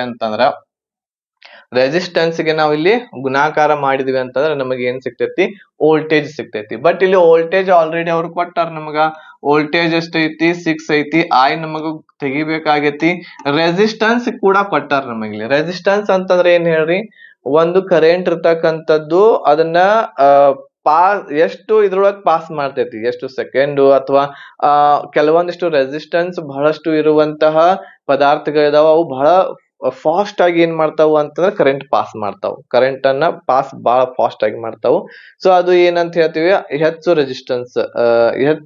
ಕಡಿಮೆ ರೆಸಿಸ್ಟೆನ್ಸ್ ಅಂತೀವಿ ಅದಕ್ಕೆ. ಹೆಚ್ಚು ರೆಸಿಸ್ಟೆನ್ಸ್ ಅಂತಂದ್ರೆ ಏನು, ಕರೆಂಟ್ ಅನ್ನ ಪಾಸ್ ಮಾಡಕನ ಕೊಡಂಗಿಲ್ಲ. ಕರೆಂಟ್ ಅನ್ನ ಪಾಸ್ ಮಾಡಾಕ ಬಹಳ ಕಡಿಮೆ ನಿಧಾನವಾಗಿ ಮಾಡಕ್ ಕೊಡ್ತೈತಿ, ಕರೆಂಟ್ ಪಾಸ್ ಮಾಡಕ್ ಕೊಡ್ತೈತಿ. ಸೊ ಅದಕ್ಕೆ ಏನಂತ ಕರಿತೀವಿ ನಾವು, ಹೆಚ್ಚು ರೆಸಿಸ್ಟೆನ್ಸ್ ಅಂತ ಕರಿತಾ ಇದೀವಿ. ಸೊ ಇಲ್ಲಿ 20 ಓಮ್ ಅದನ್ನ ರೆಸಿಸ್ಟೆನ್ಸ್ ಅಳಿಲಿಕ್ಕೆ ನಾವು ಓಮ್ದೊಳಗೆ ಅಳಿತೇವಿ. ಸೊ ಇಲ್ಲಿ ಅದನ್ನ ಏನ್ ಮಾಡ್ತೀವಿ ನಾವು ಈ ರೀತಿ ಬರ್ಕೊಂಡಿವಿ. ಹೌದಾ, ಈಗ ಇಲ್ಲಿ ರೆಸಿಸ್ಟೆನ್ಸ್ 2 ಇದಾವೆ. ಯಾವ ರೆಸಿಸ್ಟೆನ್ಸ್ ತಗೋಬೇಕು, ಎರಡು ರೆಸಿಸ್ಟೆನ್ಸ್ ಗಳು ಇದ್ದು ಅಂತಂದ್ರೆ ಏನ್ ಮಾಡ್ಬೇಕು, ಇಲ್ಲಿ ನಾವು ಎರಡು ರೆಸಿಸ್ಟೆನ್ಸ್ ಗಳನ್ನ ಗುಣಾಕಾರ ಮಾಡ್ಬೇಕು. ಅದನ್ನ 30ರಿಂದ ಡಿವೈಡ್ ಮಾಡ್ಬೇಕು. 30 ಅಂತಂದ್ರ ಇವು ಎರಡುಗಳನ್ನ ಕೂಡಿಸಿದಾಗ 30 ಇಲ್ಲಿ ಆಗ್ತೈತಿ. ಈಗ ಇಲ್ಲಿ ಐ ಇರ್ತಕ್ಕಂಥದ್ದು ಎಷ್ಟು ಬರ್ತೈತಿ ನೋಡ್ರಿ, ಇಲ್ಲಿ 10 1 10 10 3 30 ಬಂತು. ಸೊ ಇಲ್ಲಿ ಎಷ್ಟು ಬರ್ತೈತಿ, 6 × 3 ಡಿವೈಡೆಡ್ ಬೈ 20 ಅಂತಂದ್ರೆ 6 3 18 ಡಿವೈಡೆಡ್ ಬೈ 20 ಅಂದ್ರೆ ಐ ಇರ್ತಕ್ಕಂಥದ್ದು ಬೆಲೆ ಬಂತು. ಇಲ್ಲಿ ಐ ಬೆಲೆ ಎಷ್ಟು ಬಂತು, ಇಲ್ಲಿ 18 ಡಿವೈಡೆಡ್ ಬೈ 20 ಬಂತು. ಈಗ ಇದನ್ನ ಬಿಡಿಸಿದಾಗ ಎಷ್ಟು ಬರ್ತೈತಿ ನೋಡ್ರಿ, ಇದು ಎಷ್ಟರಲ್ಲಿ ಹೋಗ್ತೈತ್ರಿ, ಇದು 18 ಇದನ್ ಮಾಡೋಣ್ರಿ. 18 6 208 ಅಲ್ಲ, 208 18 ಆಗ್ಲಿ 6 ಕರೆಕ್ಟ್ ಐತಿ. 208 ಡಿವೈಡೆಡ್ ಬೈ 20. ಸೊ ಇಲ್ಲಿ 20 ಎಷ್ಟಲೇ ಬರ್ತೈತಿ ಇದು 25ಲೇ ಸಾರಿ 2 ಎಷ್ಟು ಬಂತು ಇದ ತಪ್ತು ಲೆಕ್ಕ ನಿಲ್ರಪ್ಪ ಒಂದ್ ಸ್ವಲ್ಪ ಗುಣಾಕಾರ ಮಾಡಿ ನೋಡೋಣ. 6 8 48 6 1 6 7 8 9 10 ಕರೆಕ್ಟ್ ಇದೆ 108 ಬರ್ತೈತ್ರಿ. ನಾನು ಅದಾನತೇನೆ ಹೆಂಗಿದು 208 ಆತು ಅಂತೇಳಿ. ಎಷ್ಟು ಬಂತ್ರಿ ಇಲ್ಲಿ 108 ಬಂತು. ಸೊ ಇದನ್ನ ಡಿವೈಡ್ ಮಾಡಿದಾಗ 2 5ಲೇ 25ಲೇ 100 ಬಂತು ಪಾಯಿಂಟ್ ಬಂತು. ನೆಕ್ಸ್ಟ್ 2 4ಲೇ 8 ಅಂದ್ರೆ 5.4 ಇದರ ಆನ್ಸರ್ ಇರ್ತಕ್ಕಂಥದ್ದು ಬರ್ತೈತಿ. ಸೊ ಆಪ್ಷನ್ ನಂಬರ್ ಇಲ್ಲಿ ಬಂದೈತೆ already answer. Option number D 5.4 ಇರ್ತಕ್ಕಂಥದ್ದು ಇದರ ಆನ್ಸರ್. ಈ ರೀತಿ ಪ್ರಶ್ನೆಗಳು ನೋಡ್ಲಿಕ್ಕೆ ಸಿಗ್ತಾವೆ. ಸೊ ಈ ರೀತಿ ಪ್ರಿವಿಯಸ್ ಇಯರ್ ಇರುವಂತ ಕ್ವಶನ್ ಪೇಪರ್ ದಲ್ಲಿ ಎಷ್ಟು ಈ ರೀತಿ ಕ್ವಶನ್ಸ್ ಗಳು ಬಂದಾವ ಅವುಗಳನ್ನ ಬಿಡಿಸಿ ತೆಗೀರಿ. ಆಮೇಲೆ ಅವುಗಳನ್ನ ಪ್ರಾಕ್ಟೀಸ್ ಮಾಡ್ರಿ, ಅಂದಾಗ್ಲೇ ಬರ್ತೈತಿ, ಇಲ್ಲ ಅಂತಂದ್ರೆ ಬರಂಗಿಲ್ಲ. ಓಕೆ, ನೆಕ್ಸ್ಟ್ ಪ್ರಶ್ನೆಗೆ ನಾವು ಮುಂದೆ ಹೋಗೋಣ. ಸೊ ಸೆಷನ್ ಇಷ್ಟ ಆಗ್ತಾ ಇತ್ತು ಅಂತಂದ್ರೆ ಬೇಗನೆ ಲೈಕ್ ಮಾಡ್ರಿ, ಸಬ್ಸ್ಕ್ರೈಬ್ ಮಾಡ್ರಿ ನಮ್ಮ ಚಾನೆಲ್ ಅನ್ನ.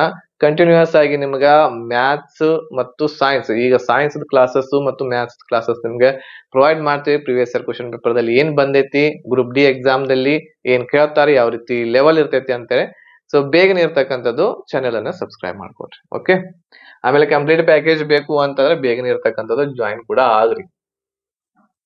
50 ಸೆಂಟಿಮೀಟರ್ ಫೋಕಲ್ ಉದ್ದವಿರುವ ಒಂದು ಕನ್ವರ್ಜಿಂಗ್ ಲೆನ್ಸ್ ಕನ್ವರ್ಜ್ ಮಾಡೋದಂತಂದ್ರೆ ಕನ್ವರ್ಜಿಂಗ್ ಲೆನ್ಸ್ ಅಂತಂದ್ರೆ ಯಾವ್ದು ಹೇಳ್ರಿ, ಪಿ ನ ಮಸೂರಕ್ಕೆ ಕನ್ವರ್ಜಿಂಗ್ ಲೆನ್ಸ್ ಅಂತೀವಿ. ಅಂತಂದ್ರೆ ಈಗ ಪಿ ನ ಮಸೂರ ಇದು, ಈ ಪಿ ನ ಮಸೂರಕ್ಕೆ ನಾವು ಇಲ್ಲಿ ಬೆಳಕನ್ನ ಹಾಯಿಸಿದ್ವಿ ಅಂತಂದ್ರೆ ಅದು ಏನ್ ಮಾಡ್ತೈತಿ, ಕನ್ವರ್ಜ್ ಮಾಡ್ತೈತಿ.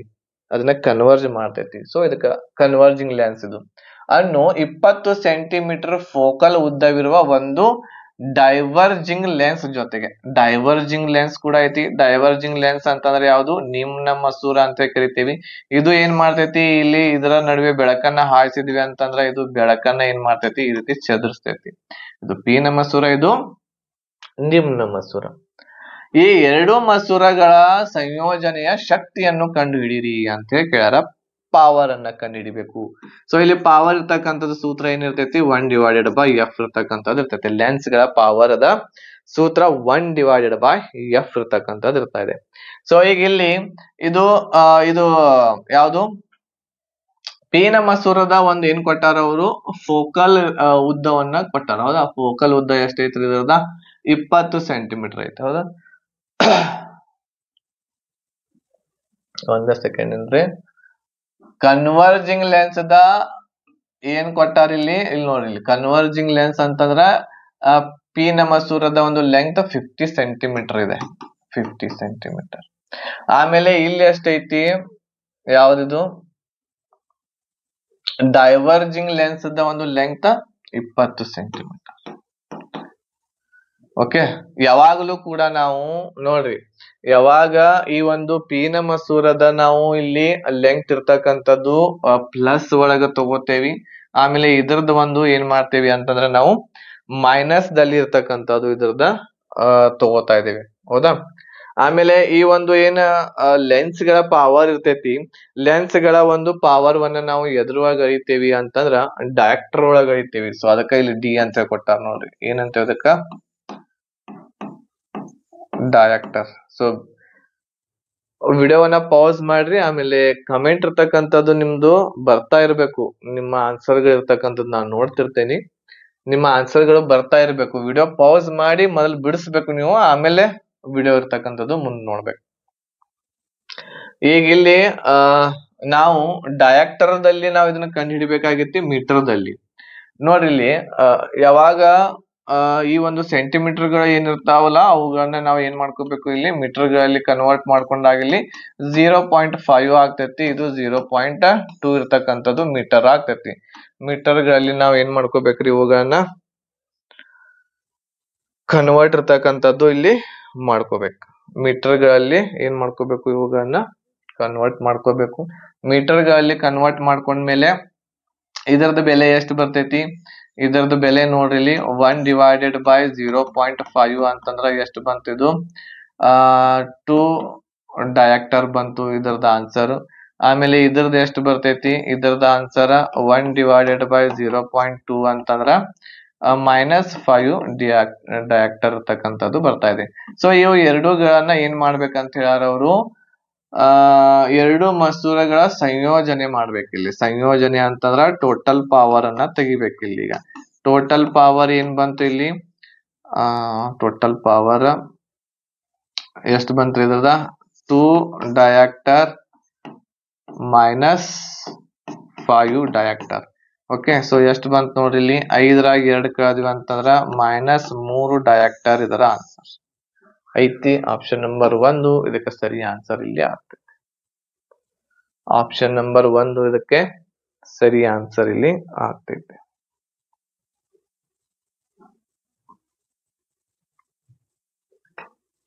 ನೆಕ್ಸ್ಟ್ ಪ್ರಶ್ನೆ ನೋಡ್ರಿ, ಕ್ಯಾಲ್ಸಿಯಂ ಫಾಸ್ಫೇಟ್ ನ ಆಣ್ವಿಕ ಸೂತ್ರ ಇರ್ತಕ್ಕಂಥದ್ದು ಇಲ್ಲಿ ಕಂಡುಹಿಡಿಬೇಕು.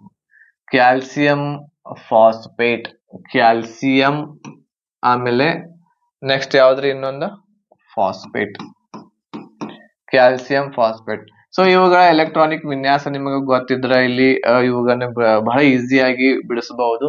ಇಲ್ಲ ಅಂತಂದ್ರೆ ಅವುಗಳನ್ನ ಬಹಟ್ ಮಾಡ್ಬೇಕಾಗ್ತೈತಿ. ಎಲೆಕ್ಟ್ರಾನಿಕ್ ವಿನ್ಯಾಸ ತೆಗೆಯೋದು ಗೊತ್ತಿತ್ತು ಅಂತಂದ್ರೆ ಈಸಿ ಇದೆ, ಇಲ್ಲ ಅಂತಂದ್ರ ಇವುಗಳನ್ನ ಬಹಟ್ ಮಾಡ್ಬೇಕು ನೀವು. ಕ್ಯಾಲ್ಸಿಯಂ ಫಾಸ್ಫೇಟ್ ನ ಆಣ್ವಿಕ ಸೂತ್ರ ಏನು ಅಂತೇಳಿ, ಇದರ ಒಂದು ಎಲೆಕ್ಟ್ರಾನಿಕ್ ವಿನ್ಯಾಸ ಇರ್ತಕ್ಕಂಥದ್ದು 2 8 8 ಇಲ್ಲಿ 2 ಬರ್ತೈತಿ. ಇದು ಏನಾಗ್ತೈತಿ ಅಂತಂದ್ರ ಏನಾಗ್ತೈತ್ರಿ, ಇದು ಸ್ಥಿರವಾಗಿರ್ಲಿಕ್ಕೆ 2 ಎಲೆಕ್ಟ್ರಾನ್ ಗಳನ್ನ ಏನ್ ಮಾಡ್ತೈತಿ, ಇದು ಡೊನೇಟ್ ಮಾಡ್ತೈತಿ. 2 ಎಲೆಕ್ಟ್ರಾನ್ ಗಳನ್ನ ಏನ್ ಮಾಡ್ತೈತಿ, ಡೊನೇಟ್ ಮಾಡ್ತೈತಿ. ಸೊ ಅದ್ರ ಸಲುವಾಗಿ ಇದರ ಒಂದು ಚಾರ್ಜ್ ಇರ್ತಕ್ಕಂಥದ್ದು ಏನ್ ಬರ್ತೈತಿ, ಕ್ಯಾಲ್ಸಿಯಂ ಅದ ಚಾರ್ಜ್ ಏನ್ ಬರ್ತೈತಿ ಇಲ್ಲಿ 2 ಇರ್ತಕ್ಕಂಥದ್ದು, 2 ಚಾರ್ಜ್ ಇರ್ತಕ್ಕಂಥದ್ದು ಅದರದ ಏನಾಗ್ತೈತಿ ಇಲ್ಲಿ ಇರ್ತೈತಿ. ಅದೇ ರೀತಿ ಫಾಸ್ಫೇಟ್ ದ ಚಾರ್ಜ್ ಇರ್ತಕ್ಕಂಥದ್ದು ಎಷ್ಟಿರ್ತೈತಿ ಇಲ್ಲಿ -3 ಇರ್ತೈತಿ. -3 ಅಂತಂದ್ರ 3 ಎಲೆಕ್ಟ್ರಾನ್ ಗಳನ್ನ ತನ್ನೊಂದಿಗೆ ತೆಗೆದುಕೊಂಡದು ಸ್ಥಿರವಾಗಿರ್ತಕ್ಕಂಥದ್ದು ಇಲ್ಲಿ ಇರ್ತಾ ಇದೆ. ಸೊ ಇದರದ ಚಾರ್ಜ್ ಎಷ್ಟು ಬಂತು ಇಲ್ಲಿ +2 ಇದೆ, ಇದರದ ಚಾರ್ಜ್ -3 ಇರ್ತಕ್ಕಂಥದ್ದು ಇಲ್ಲಿ ಇದೆ.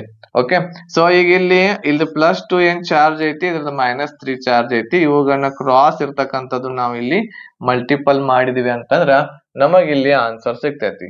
ನೋಡ್ರಿ, ಈಗ ಇಲ್ಲಿ ಕ್ಯಾಲ್ಸಿಯಂ ಬರೀರಿ, ಇವುಗಳನ್ನ 3 ಬರೀರಿ. ಆಮೇಲೆ ಫಾಸ್ಫೇಟ್ PO4 ಡಿವೈಡೆಡ್ ಬೈ ಇಲ್ಲಿ +2 ಇದ್ದದ್ದು ಹೊರಗಡೆ ಬರೀರಿ. ಸೊ ಇದು ಏನು ಅಂತಂದ್ರ ಕ್ಯಾಲ್ಸಿಯಂ ಫಾಸ್ಫೇಟ್ ನ ಆಣ್ವಿಕ ಸೂತ್ರ ಎಲ್ಲಿ ಐತಿ ನೋಡ್ರಿ, ಆಪ್ಷನ್ ನಂಬರ್ ಎ ದೊಳಗ ಇಲ್ಲಿ ಇದೆ. ಆಪ್ಷನ್ ನಂಬರ್ ಎ ದೊಳಗಿದೆ. ಬೇಗನೆ ಲೈಕ್ ಮಾಡ್ರಿ, ಎಲ್ಲರೂ ಕೂಡ ಲೈಕ್ ಮಾಡ್ರಿ, ಶೇರ್ ಮಾಡ್ರಿ, ಆಮೇಲೆ ಚಾನೆಲ್ ಅನ್ನ ಸಬ್ಸ್ಕ್ರೈಬ್ ಮಾಡಿಟ್ಕೊಳ್ರಿ. ನಿಮ್ಗೋಸ್ಕರ ಈ ಎಲ್ಲಾ ಕ್ಲಾಸಸ್ ಗಳನ್ನ ಮಾಡ್ತಾ ಇದ್ದೇವೆ. ಓಕೆ, ನೆಕ್ಸ್ಟ್ ಪ್ರಶ್ನೆ ನೋಡ್ರಿ, 13ನೇದು. ಸ್ತ್ರೀ ಲೈಂಗಿಕ ಅಂಗಗಳ ಬೆಳವಣಿಗೆಗೆ ಮತ್ತು ಮುಟ್ಟಿನ ಚಕ್ರವನ್ನು ನಿಯಂತ್ರಿಸುವ ಹಾರ್ಮೋನ್ ಯಾವುದು ಅಂತ ಇಲ್ಲಿ ಕೇಳಾರೆ. ಸೊ ಇಲ್ಲಿ ಮೆನ್ಸುರೇಷನ್ ಸೈಕಲ್. ಓಕೆ, ಆಮೇಲೆ ನೆಕ್ಸ್ಟ್ ಏನು, ಅಂಗಗಳ ಬೆಳವಣಿಗೆಗೆ ಯಾವ ಹಾರ್ಮೋನ್ ಯೂಸ್ ಆಗ್ತೈತೆ ಅಂತೇಳಿ. ಸೊ ನೀವು ಇಲ್ಲಿ ಸಂತಾನೋತ್ಪತ್ತಿ ಪಾಠ ಕರೆಕ್ಟ್ ಆಗಿ ನೀವು ಇದನ್ನ ಓದಿದ್ರಿ ಅಂತಂದ್ರ ನಿಮ್ಗೆ ಏನಾಗ್ತೈತಿ, ಇಲ್ಲಿ ಕರೆಕ್ಟ್ ಆಗಿ ಅರ್ಥ ಇಲ್ಲಿ ಆಗ್ತೈತಿ. ಇಲ್ಲ ಅಂತಂದ್ರ ಇದು ಏನಾಗಂಗಿಲ್ಲ, ಅರ್ಥ ಆಗೋದಿಲ್ಲ. ಓಕೆ, ಸೊ ಇದು ಏನು ಅಂತಂದ್ರ ಇದು ರೀಪ್ರೊಡಕ್ಟ್ ಒಳಗೆ ಬರುವಂತಹ ಒಂದು ಫಿಮೇಲ್ ಆರ್ಗನ್ ಇರ್ತಕ್ಕಂಥದ್ದು ಇದೆ. ಸೊ ಒಂದ್ ಸ್ವಲ್ಪ ಚಿತ್ರ ಸರಿ ಆಗಿಲ್ಲ. ಸೊ ಇವುಗಳಿಗೆ ಏನಂತ ಕರಿತೀವಿ ನಾವು, ಓವರಿ ಅಂತ ಕರಿತೀವಿ. 2 ಓವರಿಗಳು ಏನಿರ್ತಾವಲ್ಲ, ಇವು ಮುಖ್ಯವಾಗಿರುವಂತಹ ಲೈಂಗಿಕ ಪ್ರಕ್ರಿಯೆಯಲ್ಲಿ ಭಾಗಿಯಾಗುವಂತಹ ಇವು 2 ಅಂಗಗಳು. ಯಾವುದು, ಓವರಿ ಫಿಮೇಲ್ಸ್ ಗಳಲ್ಲಿ. ಸೊ ಈ ಫಿಮೇಲ್ಸ್ ಗಳಲ್ಲಿ ಇಲ್ಲಿ ಏನಾಗ್ತೈತಿ, ಇಲ್ಲಿ ಏನು ಓವರಿ ಇದೆಯಲ್ಲ, ಇಲ್ಲಿ ಅಂಡಾಣುಗಳು ಇರ್ತಕ್ಕಂಥದ್ದು ಪ್ರೊಡ್ಯೂಸ್ ಆಗ್ತಿರ್ತಾವೆ. ಅಂಡಾಣುಗಳು ಇಲ್ಲಿ ಏನಾಗ್ತಾವು, ಆಗ್ತಿರ್ತಾವೆ. ಓಕೆನಾ. ಸೊ ಇಲ್ಲಿ ಏನ್ ಕೇಳಾರ ಅವರು, ಬೆಳವಣಿಗೆಗೆ ಅಂತ ಕೇಳಾರಲ್ಲ, ಸೊ ಅದನ್ನು ಹೇಳ್ತೇನೆ. ಸೊ ಈಗ ಇಲ್ಲಿ ಇದೇನ ಓವರಿ ಐತಿ, ಇದಕ್ಕೇನಂತ ಕರಿತೀವಿ ನಾವು, ಓವರಿ. ಸ್ತ್ರೀ ಅಂಡಾಣು, ಸಾರಿ ಇದು ಅಂಡಾಶಯ. ಇದು ಓವರಿ ಅಂದ್ರ ಅಂಡಾಶಯ. ಆಮೇಲೆ ಓವಮ್ ಅಂತಂದ್ರ ಸ್ತ್ರೀ ಅಂಡಾಣು ಅಂತ ಕರಿತೀವಿ. ಓವರಿ ಒಳಗೆ ಏನ್ ತಯಾರಾಗ್ತೈತಿ? ಓವಮ್ ತಯಾರಾಗ್ತೈತಿ. ಓವಮಕ್ಕನ ಏನಂತೇವಿ ನಾವು? ಸ್ತ್ರೀ ಅಂಡಾಣು ಅಂತ ಕರಿತೀವಿ. ಸ್ತ್ರೀ ಅಂಡಾಣು. ಸೊ ಬಹಳ ಡಿಟೇಲ್ ಆಗಿ ನಾವು ಕ್ಲಾಸ್ ದಲ್ಲಿ ಇದನ್ನ ಹೇಳಿವಿ ಯಾವ ರೀತಿ ಏನೇನ್ ಆಗ್ತೈತಿ ಅಂತ ಹೇಳಿ. ಸೊ ಇಲ್ಲಿ ಇದೇನು ಓವರಿ ಐತಲ್ಲ, ಇದಕ್ಕೆ ಏನಂತೇವಿ ನಾವು? ಓವರಿ ಅಂತೇವಿ. ಇಲ್ಲಿ 3 ತರಹದ ಹಾರ್ಮೋನ್ಗಳು ಬಿಡುಗಡೆ ಆಗ್ತಾವ. ಏನು? ಎಷ್ಟು ತರಹದ? 3 ತರಹದ ಹಾರ್ಮೋನ್ಗಳು ಬಿಡುಗಡೆ ಆಗ್ತವೆ. ಒಂದೇದ್ ಯಾವ್ದು ಅಂತಂದ್ರ ಎಸ್ಟ್ರೋಜನ್. ಇಲ್ಲಿ ಆಲ್ರೆಡಿ ಐತ್ ಅನ್ಸತ್ತದು. ಐತ್ ನೋಡಿ, ಇಸ್ಟ್ರೋಜನ್ ಅನ್ನುವಂಥದ್ದು. ಒಂದೇದ್ ಯಾವ್ದು? ಇಸ್ಟ್ರೋಜನ್ ಇದೆ. ಆಮೇಲೆ ಇನ್ನೊಂದ್ ಯಾವ್ದು ಬರ್ತೈತಿ? ಇಸ್ಟ್ರೋಜನ್ ಪ್ರೊಜೆಸ್ಟ್ರಾನ್ ಅನ್ನುವಂಥದ್ದು ಒಂದ್ ಬರ್ತೈತಿ. ಪ್ರೊಜೆಸ್ಟ್ರಾನ್ ಅನ್ನುವಂಥದ್ದು ಒಂದ್ ಬರ್ತೈತಿ. ಆಮೇಲೆ ಮೂರನೇದ್ ಇನ್ನೊಂದ್ ಬರ್ತೈತಿ, ಇಸ್ಟ್ರೋಜನ್ ಪ್ರೊಜೆಸ್ಟ್ರಾನ್ ರಿಲ್ಯಾಕ್ಸಿನ್ ಅನ್ನುವಂಥದ್ದು. ರಿಲ್ಯಾಕ್ಸಿನ್. 3 ತರಹದ ಹಾರ್ಮೋನ್ಗಳು ಬಿಡುಗಡೆ ಆಗ್ತವೆ ಫಿಮೇಲ್ ಓವರಿದಲ್ಲಿ. 3ಗಳ ಕೆಲಸ ಬಹಳ ಇಂಪಾರ್ಟೆಂಟ್ ಐತಿ. ಈ ಎಕ್ಸಾಮ್ ದಲ್ಲಿ ಇದನ್ನ ಕೇಳಾರಂತಂದ್ರ ಈ ಮುಂದಿನ ಇರ್ತಕ್ಕಂಥದ್ದು ಕೇಳ್ತಾರೆ. ಎಸ್ಟ್ರೋಜನ್ ಕೆಲಸ ಏನಿರ್ತೈತಿ ಅಂತಂದ್ರ ಮಹಿಳೆಯರಲ್ಲಿ ಋತುಚಕ್ರ ಆಗ್ಲಿಕ್ಕೆ, ಅವರ ದೇಹದ ಬೆಳವಣಿಗೆಗೆ, ಬ್ರೆಸ್ಟ್ ಗಳ ಬೆಳವಣಿಗೆಗೆ ಇದು ಏನು ಸಹಾಯಕಾರಿ ಆಗಿರ್ತೈತಿ. ಇದ ಕೇಳ್ಯಾರ ಇಲ್ಲಿ. ದೇಹದ ಬೆಳವಣಿಗೆ, ಮುಟ್ಟಿನ ಚಕ್ರ ನಿಯಂತ್ರಿಸಲು ಹಾರ್ಮೋನ್ ಯಾವುದು ಅಂತಂದ್ರ ಎಸ್ಟ್ರೋಜನ್ ಹಾರ್ಮೋನ್ ಇದಕ್ಕೆ ಸರಿ ಆನ್ಸರ್. ಆಮೇಲೆ ಪ್ರೊಜೆಸ್ಟ್ರಾನ್ ಏನಿರ್ತೈತಿ, ಇದು ಗರ್ಭ ಧಾರಣೆ ಮಾಡ್ಲಿಕ್ಕೆ, ಪ್ರೆಗ್ನೆನ್ಸಿ ಆಗ್ಲಿಕ್ಕೆ, ಪ್ರೆಗ್ನೆನ್ಸಿ ಆದ್ಮೇಲೆ ಆ ಮಗುವಿನ ರಕ್ಷಣೆ ಮಾಡ್ಲಿಕ್ಕೆ ಅಲ್ಲಿ ಏನಾಗ್ತೈತಿ? ಒಂದು ಹಾರ್ಮೋನ್ ಬಿಡುಗಡೆ ಆಗ್ತೈತಿ. ಅದಕ್ಕ ಪ್ರೊಜೆಸ್ಟ್ರಾನ್ ಅಂತೇವಿ. ಕೆಲವೊಂದಿಷ್ಟು ಮಹಿಳೆಯರಲ್ಲಿ 2-3 ತಿಂಗಳದೊಳಗನೆ ಏನಾಗ್ತೈತಿ? ಹೊಟ್ಟಿ ಹೋಯ್ತು ಅಂತ ಹೇಳ್ತಾರಲ್ಲ.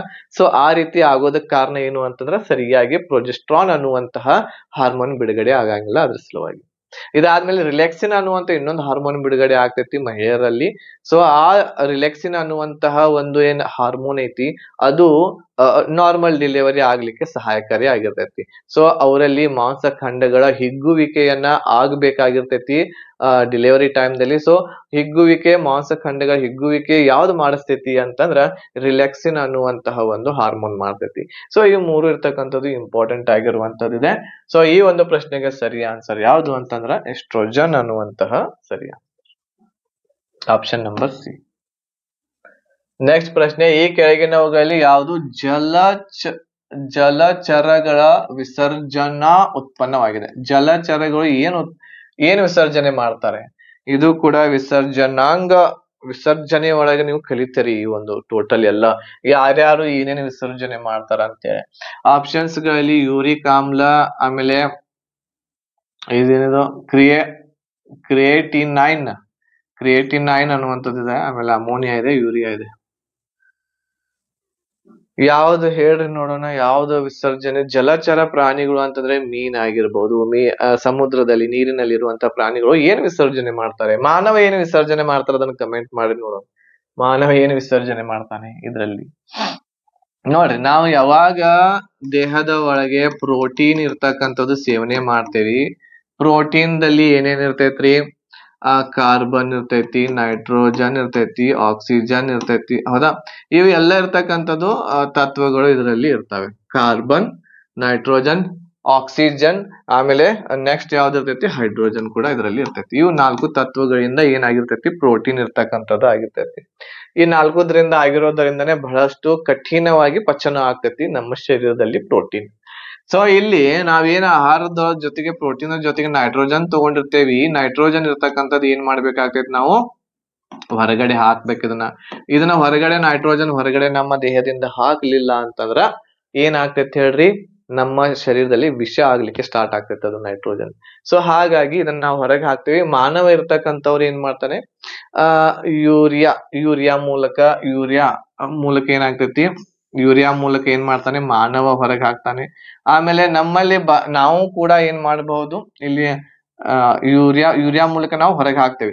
ಬಟ್ ನಾವು ಅಮೋನಿಯಾ ಮೂಲಕನು ಕೂಡ ಹೊರಗೆ ಹಾಕ್ಬಹುದು. ಆಕ್ಚುಲಿ ಇರ್ತಕ್ಕಂಥದ್ದು ನೈಟ್ರೋಜನ್ ಇದ್ದದ್ದು ನಮ್ಮ ಶರೀರದಲ್ಲಿ ಏನಾಗ್ತೈತಿ ಹೇಳ್ರಿ? ಅದು ನಮ್ಮ ಲಿವರ್ ಇರ್ತಕ್ಕಂಥದ್ದು ಅಮೋನಿಯಾ ಇರ್ತಕ್ಕಂಥದ್ದು ಮಾಡ್ತೈತಿ. ಲಿವರ್ ಇರ್ತಕ್ಕಂಥದ್ದು ಏನ್ ಮಾಡ್ತೈತಿ? ನೈಟ್ರೋಜನ್ ವನ್ನ ಅಮೋನಿಯಾ ಮಾಡ್ತೈತಿ. ಆಮೇಲೆ ಲಿವರ್ ಮತ್ತೆ ಏನ್ ಮಾಡ್ತೈತಿ ಅಂದ್ರ ಅಮೋನಿಯಾ ಇದ್ದದ್ದನ್ನ ಏನ್ ಮಾಡ್ತೈತಿ? ಯೂರಿಯಾಗೆ ಕನ್ವರ್ಟ್ ಮಾಡಿ ನಮ್ಮ ಕಿಡ್ನೀಸ್ ಗಳಿಗೆ ಕಳಿಸ್ತೈತಿ. ಅಲ್ಲಿಂದ ಯೂರಿನ್ ಮೂಲಕ ಯೂರಿಯಾ ಹೊರಗೆ ಹೋಗ್ತೈತಿ. ಬಟ್ ಅಮೋನಿಯಾ ಹೊರಗೆ ಹಾಕ್ಲಿಕ್ಕೆ ನಮಗೆ ಬಹಳಷ್ಟು ನೀರು ಬೇಕಾಗ್ತೈತಿ. ಬಹಳಷ್ಟು ನೀರು ಯಾವ ಪ್ರಾಣಿ ಒಳಗಿರ್ತೈತಿ ಆ ಪ್ರಾಣಿ ಅಮೋನಿಯಾ ಡೈರೆಕ್ಟ್ ಅನ್ನ ಏನ್ ಮಾಡ್ಬೋದು, ಹೊರಗೆ ಹಾಕ್ಬಹುದು. ಬಟ್ ನಾವು ಡೈರೆಕ್ಟ್ ಆಗಿ ಇದನ್ನ ಹೊರಗೆ ಹಾಕಂಗಿಲ್ಲ, ನಾವು ಯೂರಿಯಾ ಮೂಲಕ ಹೊರಗೆ ಹಾಕ್ತೀವಿ. ಯೂರಿಯಾ ಇರ್ತಕ್ಕಂಥದ್ದು ಹೊರಗೆ ಹಾಕ್ತೇವೆ ನಾವು. ಸೊ ಹಾಗಾಗಿ ಬಹಳಷ್ಟು ನೀರು ಯಾವ್ದ್ರ ಯಾವ ಪ್ರಾಣಿಗಳಲ್ಲಿ ಇರ್ತೈತಿ, ಜಲಚರಗಳಲ್ಲಿ ಇರ್ತೈತಿ. ಹಾಗಾಗಿ ಈ ಜಲಚರಗಳು ಏನ್ ಮಾಡ್ತಾವು ಅಂತಂದ್ರೆ ಅಮೋನಿಯಾ ಇರ್ತಕ್ಕಂಥದ್ದು ಹೊರಗಡೆ ಹಾಕ್ತಾವ. ಹೊರಗಡೆ ಹಾಕ್ತಾವು ಅಮೋನಿಯಾ. ಡೈರೆಕ್ಟ್ ಆಗಿ ಪ್ರಶ್ನೆ ಬರ್ಬಹುದು, ಮೀನ್ ಇರ್ತಕ್ಕಂಥದ್ದು ಏನ್ ಹೊರಗಡೆ ಹಾಕ್ತೈತಿ, ವಿಸರ್ಜನೆ ಏನ್ ಮಾಡ್ತೈತಿ ಅಂತ ಕೇಳಿದ್ರೆ ಅಮೋನಿಯಾ ಇರ್ತಕ್ಕಂಥದ್ದು ಮಾಡ್ತೈತಿ. ಈ ರೀತಿ ಬೇರೆ ಬೇರೆ ಪಕ್ಷಿಗಳಾಗಿರ್ಬಹುದು, ಪಕ್ಷಿಗಳು ಯೂರಿಕ್ ಆಮ್ಲ ಹಾಕ್ತಾವೆ. ಸೊ ಈ ರೀತಿ ಬೇರೆ ಬೇರೆ ಇದಾವ, ಅವು ಎಲ್ಲ ಇರ್ತಕ್ಕಂಥದ್ದು ನೀವು ನೋಡ್ಕೋಬೇಕು. ಓಕೆ, ಇದಕ್ಕೆ ಸರಿ ಆನ್ಸರ್ ಯಾವುದು? ಆಪ್ಷನ್ ನಂಬರ್ ಸಿ, ಅಮೋನಿಯಾ ಜಲಚರ ಪ್ರಾಣಿಗಳು ಹೊರಗೆ ಹಾಕ್ತವೆ. ನೆಕ್ಸ್ಟ್, ಜೀರ್ಣಾಂಗ ವ್ಯವಸ್ಥೆಯಲ್ಲಿ ಕೆಳಗಿನವುಗಳಲ್ಲಿ ಯಾವುದು ಹೈಡ್ರೋಕ್ಲೋರಿಕ್ ಆಮ್ಲ ಪೆಪ್ಸಿನ್ ಎಂಬ ಪ್ರೋಟೀನ್ ಜೀರ್ಣಿಸುವ ಕಿಣ್ವ ಮತ್ತು ಲೋಳೆಯನ್ನು ಬಿಡುಗಡೆ ಮಾಡ್ತವೆ? ಲೋಳೆ ಅಂತಂದ್ರೆ ಮ್ಯೂಕಸ್ ಅಂತ ನಾನು ನಿಮ್ಗೆ ಕ್ಲಾಸ್ ದಲ್ಲಿ ಹೇಳಿದ್ದೆ, ಅದಕ್ಕೆ ಲೋಳೆ ಅಂತೇವಿ ಕನ್ನಡದಲ್ಲಿ. ಇವು ಎಲ್ಲ ಇರ್ತಕ್ಕಂಥದ್ದು ಎಲ್ಲಿ ಬಿಡುಗಡೆ ಆಗ್ತೈತಿ, ಯಾರು ಬಿಡುಗಡೆ ಮಾಡ್ತಾರ ಅಂತ ಹೇಳಿದೆ. ಇವು ಎಲ್ಲ ನಿಮಗೆ ಗೊತ್ತಿರ್ಬೇಕು ನೋಡ್ರಿ. ಮೆದು ಜೀರ್ಕಾಂಗ ಗ್ರಂಥಿ ಅಂತ ಒಳಗೂ ಆಗಂಗಿಲ್ಲ, ಪಿತ್ತಕೋಶ ಅಂತೂ ಅಲ್ವೇ ಅಲ್ಲ. ಲಾಲಾರಸ ಅಂದ್ರೆ ಬಾಯಾಗ ಇರ್ತೈತಿ, ಬಾಯಾಗಂತೂ ಇವೇನು ಇರಂಗಿಲ್ಲ. ಹೈಡ್ರೋಕ್ಲೋರಿಕ್ ಆಸಿಡ್ HCl ಎಲ್ಲಿ ಇರ್ತೈತ್ರಪ್ಪ? HCl ಬಾಯಾಗ ಇರ್ತೈತಿ. ಎಲ್ಲಿ ಇರ್ತೈತಿ ಅದು? ಜಠರ ಒಳಗ ಇರ್ತೈತಿ. ಅದು ಎಲ್ಲಿ ಇರ್ತೈತಿ? ಅದು ನಮ್ಮ ಜಠರದಲ್ಲಿ. ಇದು ಏನು? ನಮ್ಮ ಹೊಟ್ಟೆ. ಸೊ ಇದ್ರಲ್ಲಿ ಏನಪ್ಪಾ ಅಂತಂದ್ರ HCl ಇರ್ತೈತಿ. ಆಮೇಲೆ ಇದರಲ್ಲಿ ಕೆಲವೊಂದು ಬಹಳಷ್ಟು ಏನಪ್ಪಾ ಅಂತಂದ್ರ ಜಠರ ಗ್ರಂಥಿಗಳು ಇರ್ತಾವ. ಏನಿರ್ತಾವ ಇದ್ರಲ್ಲಿ? ಬಹಳಷ್ಟು ಜಠರ ಗ್ರಂಥಿಗಳಿರ್ತಾವ. ಈ ಜಠರ ಗ್ರಂಥಿಗಳಿಂದ 2 ತರದ ಕಿಣ್ವಗಳು ಬರ್ತಾವೆ. ಒಂದು ಕೊಟ್ಟಾರ ಇಲ್ಲಿ ಅವ್ರು. ಯಾವ್ದು ಕೊಟ್ಟಾರು ಅಂತಂದ್ರ ಪೆಪ್ಸಿನ್ ಕೊಟ್ಟಾರ. ಓಕೆ, ಯಾವ್ದು ಕೊಟ್ಟಾರು? ಪೆಪ್ಸಿನ್ ಕೊಟ್ಟಾರ. ಪೆಪ್ಸಿನ್ ಇದೆ. ಆಮೇಲೆ ಇನ್ನೊಂದ್ ಏನೈತಿ? ರೆನಿನ್ ಅನ್ನುವಂಥದ್ದಿದೆ. 2 ತರದ ಕಿಣ್ವಗಳು ಜಠರ ಗ್ರಂಥಿಗಳು ಇರ್ತಕ್ಕಂಥದ್ದು ಬಿಡುಗಡೆ ಮಾಡ್ತಾವ, ಪೆಪ್ಸಿನ್ ಮತ್ತು ರೆನಿನ್ ಅನ್ನುವಂಥದ್ದು. ರೆನಿನ್ ಏನ್ ಮಾಡ್ತೈತಿ? ಹಾಲು ಮೊಸರು ಆಗ್ಲಿಕ್ಕೆ ಸಹಾಯಕಾರಿ ಆಗ್ತೈತಿ. ಪೆಪ್ಸಿನ್ ಇರ್ತಕ್ಕಂಥದ್ದು ಪ್ರೋಟೀನ್ ಪಚನ ಮಾಡ್ಲಿಕ್ಕೆ ಸಹಾಯಕಾರಿ ಆಗಿರ್ತೈತಿ. ಇವು 2 ತರಹದ ಕಿಣ್ವಗಳು ಎಲ್ಲಿ ಜಠರದಲ್ಲಿ ಏನಾಗ್ತಾವು? ಜಠರ ಗ್ರಂಥಿಗಳಿಂದ ಬಿಡುಗಡೆ ಆಗ್ತಾವು. ಸೊ ಅದಕ್ಕೆ ಆನ್ಸರ್ ಗ್ಯಾಸ್ಟ್ರಿಕ್ ಗ್ಲ್ಯಾಂಡ್, ಜಠರ ಗ್ರಂಥಿಗಳು. ಇದಕ್ಕೆ ಸರಿ ಆನ್ಸರ್ ಆಪ್ಷನ್ ನಂಬರ್ ಸಿ. ಇದಕ್ಕೆ ಸರಿ ಆನ್ಸರ್ ಇಲ್ಲಿ ಆಗುತ್ತೆ. ನೆಕ್ಸ್ಟ್ ಪ್ರಶ್ನೆಗೆ ಆನ್ಸರ್ ಮಾಡ್ರಿ ನೋಡೋಣ. ನೆಕ್ಸ್ಟ್ ಪ್ರಶ್ನೆಗೆ ಆನ್ಸರ್ ಮಾಡ್ರಿ. ಯಾವ್ದು ಆನ್ಸರ್ ಬರ್ತೈತಿ ನೋಡ್ರಿ. ಅದಕ್ಕೆ ಯಾವ್ದೈತ್ರಿಪ್ಪ? ತಾಮ್ರ, ಬೆಳ್ಳಿ, ನೈಕ್ರೋಮ್ ಮತ್ತು ಗಾಜಿನ 4 ತಂತಿಗಳು ಸಮಾನ ಉದ್ದ ಮತ್ತು ವ್ಯಾಸವನ್ನು ಹೊಂದಿವೆ. ನೋಡ್ರಿ, ಉದ್ದನು ಲೆಂತ್ ಸೇಮ್ ಐತಿ, ವ್ಯಾಸ ಕೂಡ ಸೇಮ್ ಇದೆ. ವ್ಯಾಸ ಅದ ಡಯಾಮೀಟರ್ ಸೇಮ್ ಐತಿ. ಆಮೇಲೆ ಲೆಂತ್ ಕೂಡ ಏನೈತಿ? ಎಲ್ಲಾ 4 ತಂತಿದು ಸಮ ಐತಿ ಅಂತ. ಈ ತಂತಿಗಳಲ್ಲಿ ಯಾವ್ದು ಹೆಚ್ಚಿನ ಪ್ರತಿರೋಧಕ ರೆಸಿಸ್ಟೆನ್ಸ್ ಯಾವ್ದು ಹೆಚ್ಚೈತಿ ನಾವು ಇಲ್ಲಿ ಹೇಳಬೇಕಾಗಿತ್ತು. 4 ತಂತಿಗಳಿದಾವೆ. 4 ತಂತಿಗಳ ಒಂದು ಡಯಾಮೀಟರ್ ಇರ್ತಕ್ಕಂಥದ್ದು, ಡಯಾಮೀಟರ್ ಅಂದ್ರ ತ್ರಿಜ್ಯ, ಇದು ಸೇಮ್ ಐತಿ. ಲೆಂತ್ ಕೂಡ ಸೇಮ್ ಐತಿ ಅಂತ ಇಲ್ಲಿ ಹೇಳ್ತಾ ಇದ್ದಾರೆ. ಸೊ ಇದರ ಒಂದು ಹೆಚ್ಚಿನ ಪ್ರತಿರೋಧವನ್ನು ಹೊಂದಿರುವಂತದ್ದು ಯಾವುದು ಅಂತ ಹೇಳಿ ಕೇಳ್ತಾ ಇದ್ದಾರೆ. ಸೊ ಇಲ್ಲಿ ರೆಸಿಸ್ಟೆನ್ಸ್ ಇರ್ತಕ್ಕಂಥದ್ದು ನಾವು ತೆಗಿಬೇಕಾಗಿತ್ತು ಅಂತಂದ್ರ ರೆಸಿಸ್ಟಿವಿಟಿ ಬೇಕಾಗ್ತೈತಿ. ಆಮೇಲೆ ಅದಕ್ಕೆ ನಾವು ಗುಣಾಕಾರ ಲೆಂತ್ ಮಾಡ್ತೇವೆ, ಆಮೇಲೆ ಡಿವೈಡೆಡ್ ಬೈ ಏರಿಯಾ ಮಾಡ್ತೇವೆ. ಯಾವಾಗ 4 ತಂತಿಗಳ ಡಯಾಮೀಟರ್ ಮತ್ತು ಲೆಂತ್ ಸೇಮ್ ಇತ್ತು ಅಂತಂದ್ರ ಅದರದ ಏರಿಯಾ ಸೇಮ್ ಇರ್ತೈತಿ. ಏರಿಯಾ ಸೇಮ್ ಇತ್ತು ಅಂತಂದ್ರ ಲೆಂತ್ ಕೂಡ ಸೇಮ್ ಇರ್ತೈತಿ. ಹಾಗೆ ರೆಸಿಸ್ಟಿವಿಟಿ ಮತ್ತು ರೆಸಿಸ್ಟಿವಿಟಿ ಯಾರ್ದು ಹೆಚ್ಚಿರ್ತೈತಿ, ಯಾವ ವಸ್ತುವಿನ ರೆಸಿಸ್ಟಿವಿಟಿ ಹೆಚ್ಚಿರ್ತೈತಿ ಅದರದನ್ನ ಏನಿರ್ತೈತಿ ಅಂತಂದ್ರ ರೆಸಿಸ್ಟೆನ್ಸ್ ಇರ್ತಕ್ಕಂಥದ್ದು ಹೆಚ್ಚಿರ್ತೈತಿ. ಹಾಗಾದ್ರೆ ಯಾವ್ದಪ್ಪ ಅದು ಅತಿ ಹೆಚ್ಚಿನ? ಈಗ ನಮಗ್ ಗೊತ್ತ ಬೇಕಾಗಿರುವಂತದ್ದು ಯಾವ್ದು ಅಂತಂದ್ರೆ ರೆಸಿಸ್ಟಿವಿಟಿ ತೆಗಿಬೇಕು. ನಾವು ಏನ್ ತೆಗಿಬೇಕು?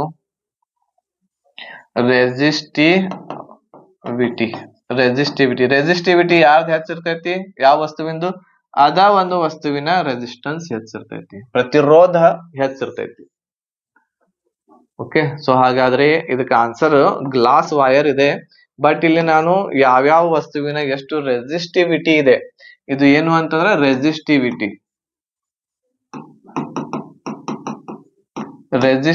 ಇದೆ. ಸೊ ಈ ರೆಸಿಸ್ಟಿವಿಟಿಯನ್ನ ನೋಡ್ಕೊಳ್ರಿ ಇಲ್ಲಿ. ಸೊ ಇಲ್ಲಿ ಸಿಲ್ವರ್ ಕೊಟ್ಟಾರ ನೋಡ್ರಿ. ಸಿಲ್ವರ್ದ ಅತಿ ಏನು ಅಂತಂದ್ರೆ ಇಲ್ಲಿ ರೆಸಿಸ್ಟಿವಿಟಿ ಇರ್ತಕ್ಕಂಥದ್ದು ಏನಿರ್ತೈತಿ? ಕಡಿಮೆ ಇರ್ತೈತಿ. ಅತಿ ಹೆಚ್ಚಿನ ರೆಸಿಸ್ಟಿವಿಟಿ ಯಾವ್ದು ಇರ್ತೈತ್ರಿ? ಇಲ್ಲಿ ಪೇಪರ್ದ ಇರ್ತೈತಿ. 10⁻12 ವರೆಗೆ ಇರ್ತಕ್ಕಂಥದ್ದು ರೆಸಿಸ್ಟಿವಿಟಿ ಇರ್ತೈತಿ. ರೆಸಿಸ್ಟಿವಿಟಿ ಅಂತಂದ್ರ ಏನು ಕರೆಂಟ್ ಅನ್ನ ಪಾಸ್ ಮಾಡಕನ ಕೊಡಂಗಿಲ್ಲ. ಇವೆಲ್ಲ ಇದ್ ನೋಡ್ರಿ ಇವು ಕರೆಂಟ್ ಪಾಸ್ ಮಾಡಕ್ ಕೊಡಂಗಿಲ್ಲ. ಆಮೇಲೆ ಗ್ಲಾಸ್ ನೋಡ್ರಿ, ನಮಗ್ ಕೊಟ್ಟಾರಲ್ಲಿ ಆಪ್ಷನ್ ದಲ್ಲಿ ಸಿಲ್ವರ್ ಕೊಟ್ಟಾರು, ಕಾಪರ್ ದಲ್ಲಿ ಕರೆಂಟ್ ಪಾಸ್ ಆಗ್ತೈತಿ, ಸಿಲ್ವರ್ ದಲ್ಲಿ ಪಾಸ್ ಆಗ್ತೈತಿ, ಇವೆಲ್ಲ ಪಾಸ್ ಆಗ್ತವೆ. ಬಟ್ ಇಲ್ಲಿ ಇವು ಎರಡು ಕೊಟ್ಟಾರು ಆಪ್ಷನ್ ದಲ್ಲಿ. ಆಮೇಲೆ ಮತ್ತೆ ಯಾವ್ದೈತಿ ನೈಕ್ರೋಮ್ ಕೊಟ್ಟಾರು, ಇದ್ರದ ರೆಸಿಸ್ಟಿವಿಟಿ -10 ಇದೆ ಇದ್ರಲ್ಲಿ. ಆಮೇಲೆ ಇಲ್ಲಿ ನೋಡ್ರಿ, ಇಲ್ಲಿ ಗ್ಲಾಸ್ ರೆಸಿಸ್ಟಿವಿಟಿ ಇರುವಂತದ್ದು 10⁻10 ದಿಂದ 10⁻14 ವರೆಗೆ ಹೋಗ್ತೈತಿ. ಅಂದ್ರೆ ಇಲ್ಲಿ ಏನು ಅಂತಂದ್ರ ರೆಸಿಸ್ಟೆನ್ಸ್ ಇರ್ತಕ್ಕಂಥದ್ದು ಗ್ಲಾಸ್ ದಲ್ಲಿ ಕರೆಂಟ್ ಇರ್ತಕ್ಕಂಥದ್ದು ಸಪ್ಲೈ ಆಗೋದೇ ಇಲ್ಲ. ಸೊ ಇದಕ್ಕೆ ಅತಿ ಹೆಚ್ಚಿನ ಒಂದು ರೆಸಿಸ್ಟಿವಿಟಿ ಇರುವಂತದ್ದು ಯಾವುದು ಗ್ಲಾಸ್ ಇದೆ. ಹಾಗಾಗಿ ರೆಸಿಸ್ಟೆನ್ಸ್ ಕೂಡ ಏನಪ್ಪಾ ಅಂತಂದ್ರೆ ಗ್ಲಾಸ್ ಅದ್ದನೆ ಹೆಚ್ಚಾಗ್ತೈತಿ. ಅದರ ಸಲುವಾಗಿ ಇಲ್ಲಿ ಗ್ಲಾಸ್ ವಾಯರ್ ಇರ್ತಕ್ಕಂಥದ್ದು ನಾವು ಮಾಡಿದ್ವಿ ಅಂತಂದ್ರ ಅದರಿಂದ ನಾವು ಕರೆಂಟ್ ಅನ್ನ ಪಾಸ್ ಮಾಡಕತ್ತೀವಿ ಅಂದ್ರೆ ಕರೆಂಟ್ ಪಾಸ್ ಆಗಂಗಿಲ್ಲ. ಇವು ಎಲ್ಲವುಗಳನ್ನ ಬಹ್ಯಾಟ್ ಮಾಡ್ಬೇಕು, ನೀವು ನೆನಪಿಟ್ಕೋಬೇಕು ಸೀರಿಯಲ್ ವೈಸ್. ನೆಕ್ಸ್ಟ್, ಈ ಕೆಳಗಿನವುಗಳಲ್ಲಿ ಯಾವುದು ಚಲನಶೀಲ ಜೀವಾಣುಕೋಶ ಎಂದು ಕರೆಯಲಾಗಿದೆ? ಚಲನಶೀಲ ಮೊಟೈಲ್ ಜರ್ಮ್ ಸೆಲ್ಸ್ ಅಂತ ಯಾವ್ದು ಕರಿತೀವಿ ಅಂತ ಹೇಳಿ ನಾವಿಲ್ಲಿ ಹೇಳಬೇಕಾಗಿದೆ. ಚಲನಶೀಲ ಇರ್ತಕ್ಕಂಥದ್ದು ನಿಮಗ್ ಗೊತ್ತಿರಬೇಕು. ರೀಪ್ರೊಡಕ್ಟ್ ಒಳಗೆ ನೀವು ಕಲ್ತಿರಬಹುದು. ಇದು ಒಂದಿರ್ತಕ್ಕಂಥದ್ದು ಏನು, ಮೇಲ್ಸ್ ಗಳಲ್ಲಿ ಪ್ರೊಡಕ್ಟ್ ಆಗುವಂತಹ ಸ್ಪರ್ಮ್.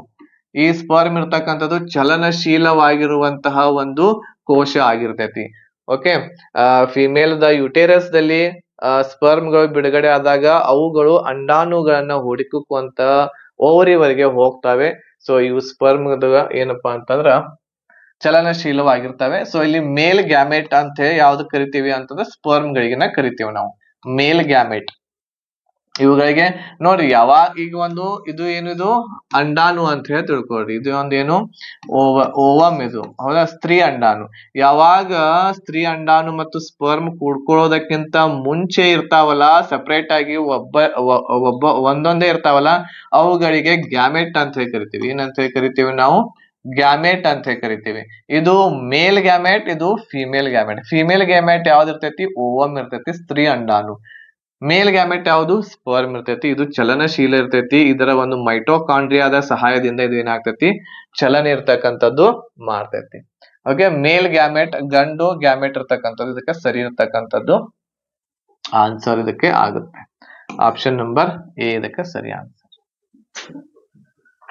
ನೆಕ್ಸ್ಟ್ ಇರ್ತಕ್ಕಂಥದ್ದು 18ನೇ ಪ್ರಶ್ನೆ. ಫಲೀಕರಣದ ನಂತರ ಝೈಗೋಟ್ ಅನೇಕ ಬಾರಿ ವಿಭಜನೆಯಾಗಿ ಅಂಡಾಣುವಿನೊಳಗೆ ಯಾವ ರಚನೆಯನ್ನು ರೂಪಿಸ್ತೈತಿ ಅಂತ. ಫಲೀಕರಣ ಅಂತಂದ್ರೆ ಏನ್ ಹೇಳ್ರಿ? ಫರ್ಟಿಲೈಸೇಷನ್. ಯಾವಾಗ ಮೇಲ್ ಗ್ಯಾಮೆಟ್ ಮತ್ತು ಫಿಮೇಲ್ ಗ್ಯಾಮೆಟ್ ಎರಡು ಕೂಡ್ಕೊಂಡ ತಕ್ಷಣ ಅದಕ್ಕೆ ಏನಂತ ಕರಿತೀವಿ? ಕೂಡ್ಕೊಳ್ಳುವಂತ ಪ್ರಕ್ರಿಯೆಗೆ ನಾವು ಫರ್ಟಿಲೈಸೇಷನ್ ಅಂತ ಕರಿತೀವಿ. ಏನಂತ ಕರಿತೀವಿ?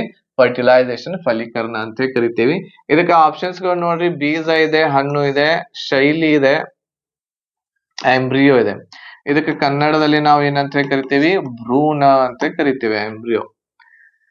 ಸೊ ಇಲ್ಲಿ ಏನ್ ಕೇಳಾರವರು, ಇಲ್ಲಿ ಝೈಗೋಟ್ ಅನೇಕ ಬಾರಿ ವಿಭಜನೆಯಾಗಿ ಅಂಡಾಣುವಿನೊಳಗೆ ಯಾವ ರಚನೆಯನ್ನು ರೂಪಿಸ್ತೈತಿ.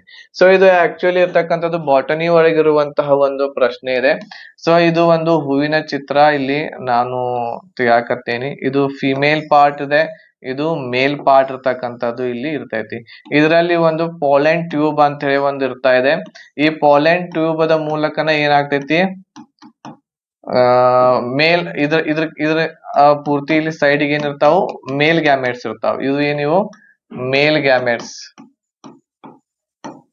ಇವುಗಳು ಮೇಲ್ ಗ್ಯಾಮೆಟ್ಸ್ ಇರ್ತಾವ. ಆಮೇಲೆ ಇಲ್ಲಿ ಕೆಳಗ ಅಂಡಾಶಯ ಇರ್ತೈತಿ. ಅಂಡಾಶಯ ಒಳಗ ಫಿಮೇಲ್ ಗ್ಯಾಮೆಟ್ ಇಲ್ಲಿ ಇರ್ತೈತಿ. ಏನಿರ್ತೈತಿ ಇಲ್ಲಿ? Female gamete. ಇದು ಯಾವ್ದ್ರೊಳಗ? ಸಸ್ಯದೊಳಗೆ ಹೇಳಾಕತ್ತೇನಿ, ಹೂವಿನೊಳಗೆ ಹೇಳಾಕತ್ತೇನೆ ನಾನು ಇಲ್ಲಿ. ಸೊ ಇಲ್ಲಿ ಮೇಲ್ ಗ್ಯಾಮೆಟ್ ಪರಾಗ ಸ್ಪರ್ಶದ ಮೂಲಕ ಏನಾಗ್ತೈತಿ? ಈ ಮೇಲ್ ಗ್ಯಾಮೆಟ್ಸ್ ಗಳು ಏನಾಗ್ತಾವು? ಇಲ್ಲೇನ್ ಮೇಲ್ ಗ್ಯಾಮೆಟ್ಸ್ ಗಳು ಇರ್ತಾವಲ್ಲ, ಈ ಮೇಲ್ ಗ್ಯಾಮೆಟ್ಸ್ ಗಳು ಎಲ್ಲಿಗೆ ಬರ್ತಾವ್ರಿವ? ಈ ಮೇಲ್ ಗ್ಯಾಮೆಟ್ಸ್ ಗಳು ಇರ್ತಕ್ಕಂಥದ್ದು ಇವು ಪಾಲೆನ್ ಟ್ಯೂಬ್ ದ ಮೇಲೆ ಇಲ್ಲಿ ಬಂದು ಕುಂತು ಅಂತಂದ್ರ, ಈ ಪಾಲೆನ್ ಟ್ಯೂಬ್ ದಿಂದ ಏನಾಗ್ತಾವು? ಈ ಒಂದು ಮೇಲ್ ಗ್ಯಾಮೆಟ್ ಇರ್ತಕ್ಕಂಥದ್ದು ಎಲ್ಲಿಗೆ ಬರ್ತೈತಿ? ಅದು ಇಲ್ಲಿ ಅಂಡಾಶಯಕ್ಕೆ ಬಂದು ಫಿಮೇಲ್ ಗ್ಯಾಮೆಟ್ ಅದ ಜೊತೆಗೆ ಕೂಡ್ಕೋತೈತಿ. ಫಿಮೇಲ್ ಗ್ಯಾಮೆಟ್ ದ ಜೊತೆಗೆ ಯಾವಾಗ ಅದು ಕೂಡ್ಕೋತೈತಿ ಅವಾಗ ಅದಕ್ಕೆ ಏನಂತ ಕರಿತೀವಿ ನಾವು? ಫರ್ಟಿಲೈಸೇಷನ್. ಅದಕ್ಕೆ ಏನಂತ ಕರಿತೀವಿ? ಫರ್ಟಿಲೈಸೇಷನ್. ಫರ್ಟಿಲೈಸೇಷನ್ ಆದ ತಕ್ಷಣ ಏನಾಗ್ತೈತಿ ಅಂತಂದ್ರ ಏನ್ ತಯಾರಾಗ್ತೈತ್ರಿ? ಫರ್ಟಿಲೈಸೇಷನ್ ಆದ್ಮೇಲೆ ಏನ್ ತಯಾರಾಗ್ತೈತಿ? ಇದು ಗ್ಯಾಮೆಟ್ ತಯಾರಾಗ್ತೈತಿ. ಸಾರಿ, ಗ್ಯಾಮೆಟ್ ಅಲ್ಲ, ಓಕೆ, ಫರ್ಟಿಲೈಸೇಷನ್ ಆದ್ಮೇಲೆ ಏನಾಗ್ತೈತಿ ಇಲ್ಲಿ ಝೈಗೋಟ್ ತಯಾರಾಗ್ತೈತಿ, ಗ್ಯಾಮೆಟ್ ಅಲ್ಲ ಸಾರಿ, ಝೈಗೋಟ್ ತಯಾರಾಗ್ತೈತಿ. ಏನ್ ತಯಾರಾಗ್ತೈತಿ? ಫರ್ಟಿಲೈಸೇಷನ್ ಆದ್ಮೇಲೆ ಝೈಗೋಟ್ ತಯಾರಾಗ್ತೈತಿ. ಈ ಝೈಗೋಟ್ ತಯಾರಾಗಿ ಇಲ್ಲಿ ಅಂಡಾಶಯದೊಳಗನ ಏನಾಗ್ತೈತಿ ಅಂತಂದ್ರೆ ಈ ಝೈಗೋಟ್ ಇರ್ತಕ್ಕಂಥದ್ದು ದೊಡ್ಡದಾಗಿ ಬಹಳಷ್ಟು ವಿಭಜನೆ ಆಗಿ ಆಗಿ ಆಗಿ ಏನಾಗ್ತೈತಿ ಅಂತಂದ್ರ ಇದು ಒಂದು ಭ್ರೂಣವನ್ನ ತಯಾರು ಮಾಡ್ತೈತಿ. ಏನ್ ತಯಾರು ಮಾಡ್ತೈತಿ? ಅನೇಕ ರಚನೆಗಳನ್ನು ರೂಪಿಸ್ತೈತಿ. ಯಾವ ಅನೇಕ ರಚನೆಗಳನ್ನು ರೂಪಿಸ್ತೈತಿ? ಭ್ರೂಣ. ಆಪ್ಷನ್ ನಂಬರ್ ಡಿ ಇದಕ್ಕ ಸರಿ ಆನ್ಸರ್. ಏನ್ ತಯಾರಾಗ್ತೈತಿ ಇಲ್ಲಿ? ಭ್ರೂಣ. ನೆಕ್ಸ್ಟ್ ಪ್ರಶ್ನೆ ನೋಡ್ರಿ. ಪ್ರಶ್ನೆ ಲೆಕ್ಕ ಇದೆ ಅನ್ಸುತ್ತೆ. ವಸ್ತುವನ್ನು ಪಿ ಮತ್ತು ಎಫ್ ನಡುವೆ ಇರಿಸಿದಾಗ ಕಾನ್ಕೇವ್ ಕನ್ನಡಿಯಿಂದ, ಕಾನ್ಕೇವ್ ಅಂತಂದ್ರೆ ಯಾವ್ದು ಬರ್ತೈತ್ರಿ?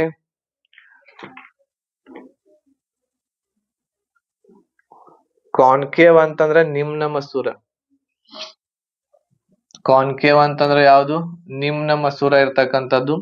ಈ ನಿಮ್ನ ಮಸೂರ ಏನಿದೆ ಅಲ್ಲ, ಈ ನಿಮ್ನ ಮಸೂರದೊಳಗ ಇದ್ರೊಳಗ ಚಿತ್ರ ತಕೊಂಡ್ರಿ ಅಂತಂದ್ರೆ ಬಹಳ ಈಸಿ ಆಗ್ತೈತಿ ಆನ್ಸರ್ ಮಾಡ್ಲಿಕ್ಕೆ. ಸೊ ಇದು ಏನು ಅಂತಂದ್ರೆ ಒಂದು ಲೈಟ್ ಅನ್ನ ನಾವಿಲ್ಲಿ ಕಾನ್ಕೇವ್ ಅಂತಂದ್ರೆ ಯಾವ್ದು? ನಿಮ್ನ ಮಸೂರ.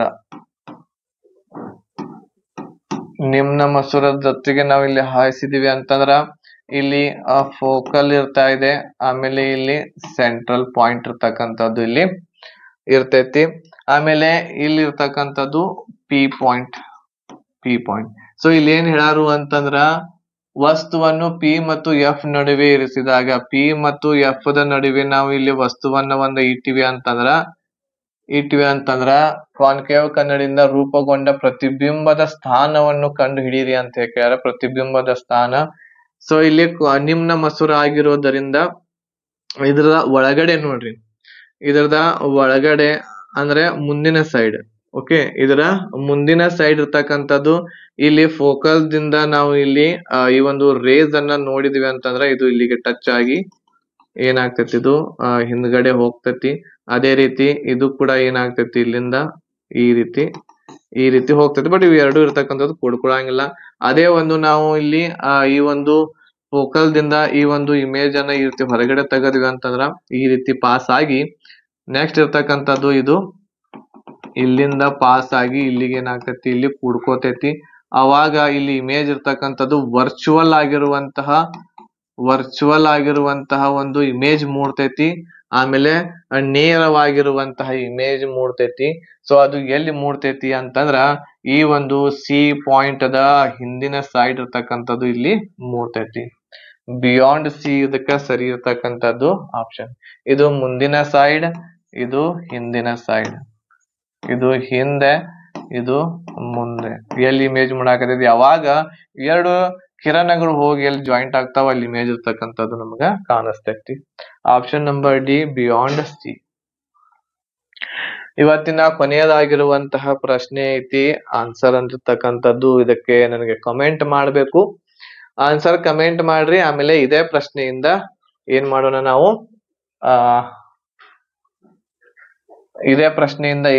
ನಾವು? ನಮ್ಮ ಕ್ಲಾಸ್ ಅನ್ನ 2ನೇ ಕ್ಲಾಸ್ ಅನ್ನ ಸ್ಟಾರ್ಟ್ ಮಾಡೋಣ. ಸೊ ಬೇಗನೆ ಲೈಕ್ ಮಾಡ್ರಿ, ಶೇರ್ ಮಾಡ್ರಿ, ನಿಮ್ಮೆಲ್ಲ ಫ್ರೆಂಡ್ಸ್ ಗೆ ಕೂಡ ಇದ್ರ ಬಗ್ಗೆ ತಿಳಿಸ್ರಿ. ಯಾರು ಇನ್ನ ಜಾಯಿನ್ ಆಗಿಲ್ಲ, 40 ದಿವಸದ ಒಳಗಡೆನ ಎಲ್ಲಾ ಸಿಲೆಬಸ್ ಮುಗಿಸ್ತೇವೆ ನಾವು. ಸೊ ಹಾಗಾಗಿ ಬೇಗನೆ ಇರ್ತಕ್ಕಂಥ ಕ್ಲಾಸಸ್ಗೆ ಜಾಯಿನ್ ಆಗ್ರಿ. ಎಲ್ಲ ಡಿಟೇಲ್ ಆಗಿರುವಂತಹ ಮಾಹಿತಿ ನಿಮ್ಗೆ ಎಲ್ಲಾ ಕ್ಲಾಸಸ್ ದೊಳಗೆ ಸಿಗ್ತಾ ಇದಾವು. ಮ್ಯಾಥ್ಸ್, ರೀಸನಿಂಗ್, GK ಆಮೇಲೆ ಸೈನ್ಸ್ ಎಲ್ಲಾ ಕ್ಲಾಸಸ್ಗಳು ಅವೈಲೇಬಲ್ ಇದಾವು. ಬೇಗನೆ ಜಾಯಿನ್ ಆಗ್ರಿ. ಆಫರ್ ಫೀಸ್ ಇದೆ. ಫೀಸ್ ಹೆಚ್ಚಾಗೋಕ್ಕಿಂತ ಮುಂಚೆ ಜಾಯಿನ್ ಆಗ್ರಿ ಅಂತ ಹೇಳ್ತಾ ಮತ್ತೆ ನಾಳೆ ಒಂದು ವಿಡಿಯೋದೊಂದಿಗೆ ಭೇಟಿ ಆಗೋಣ. ಧನ್ಯವಾದಗಳು. ಜೈ.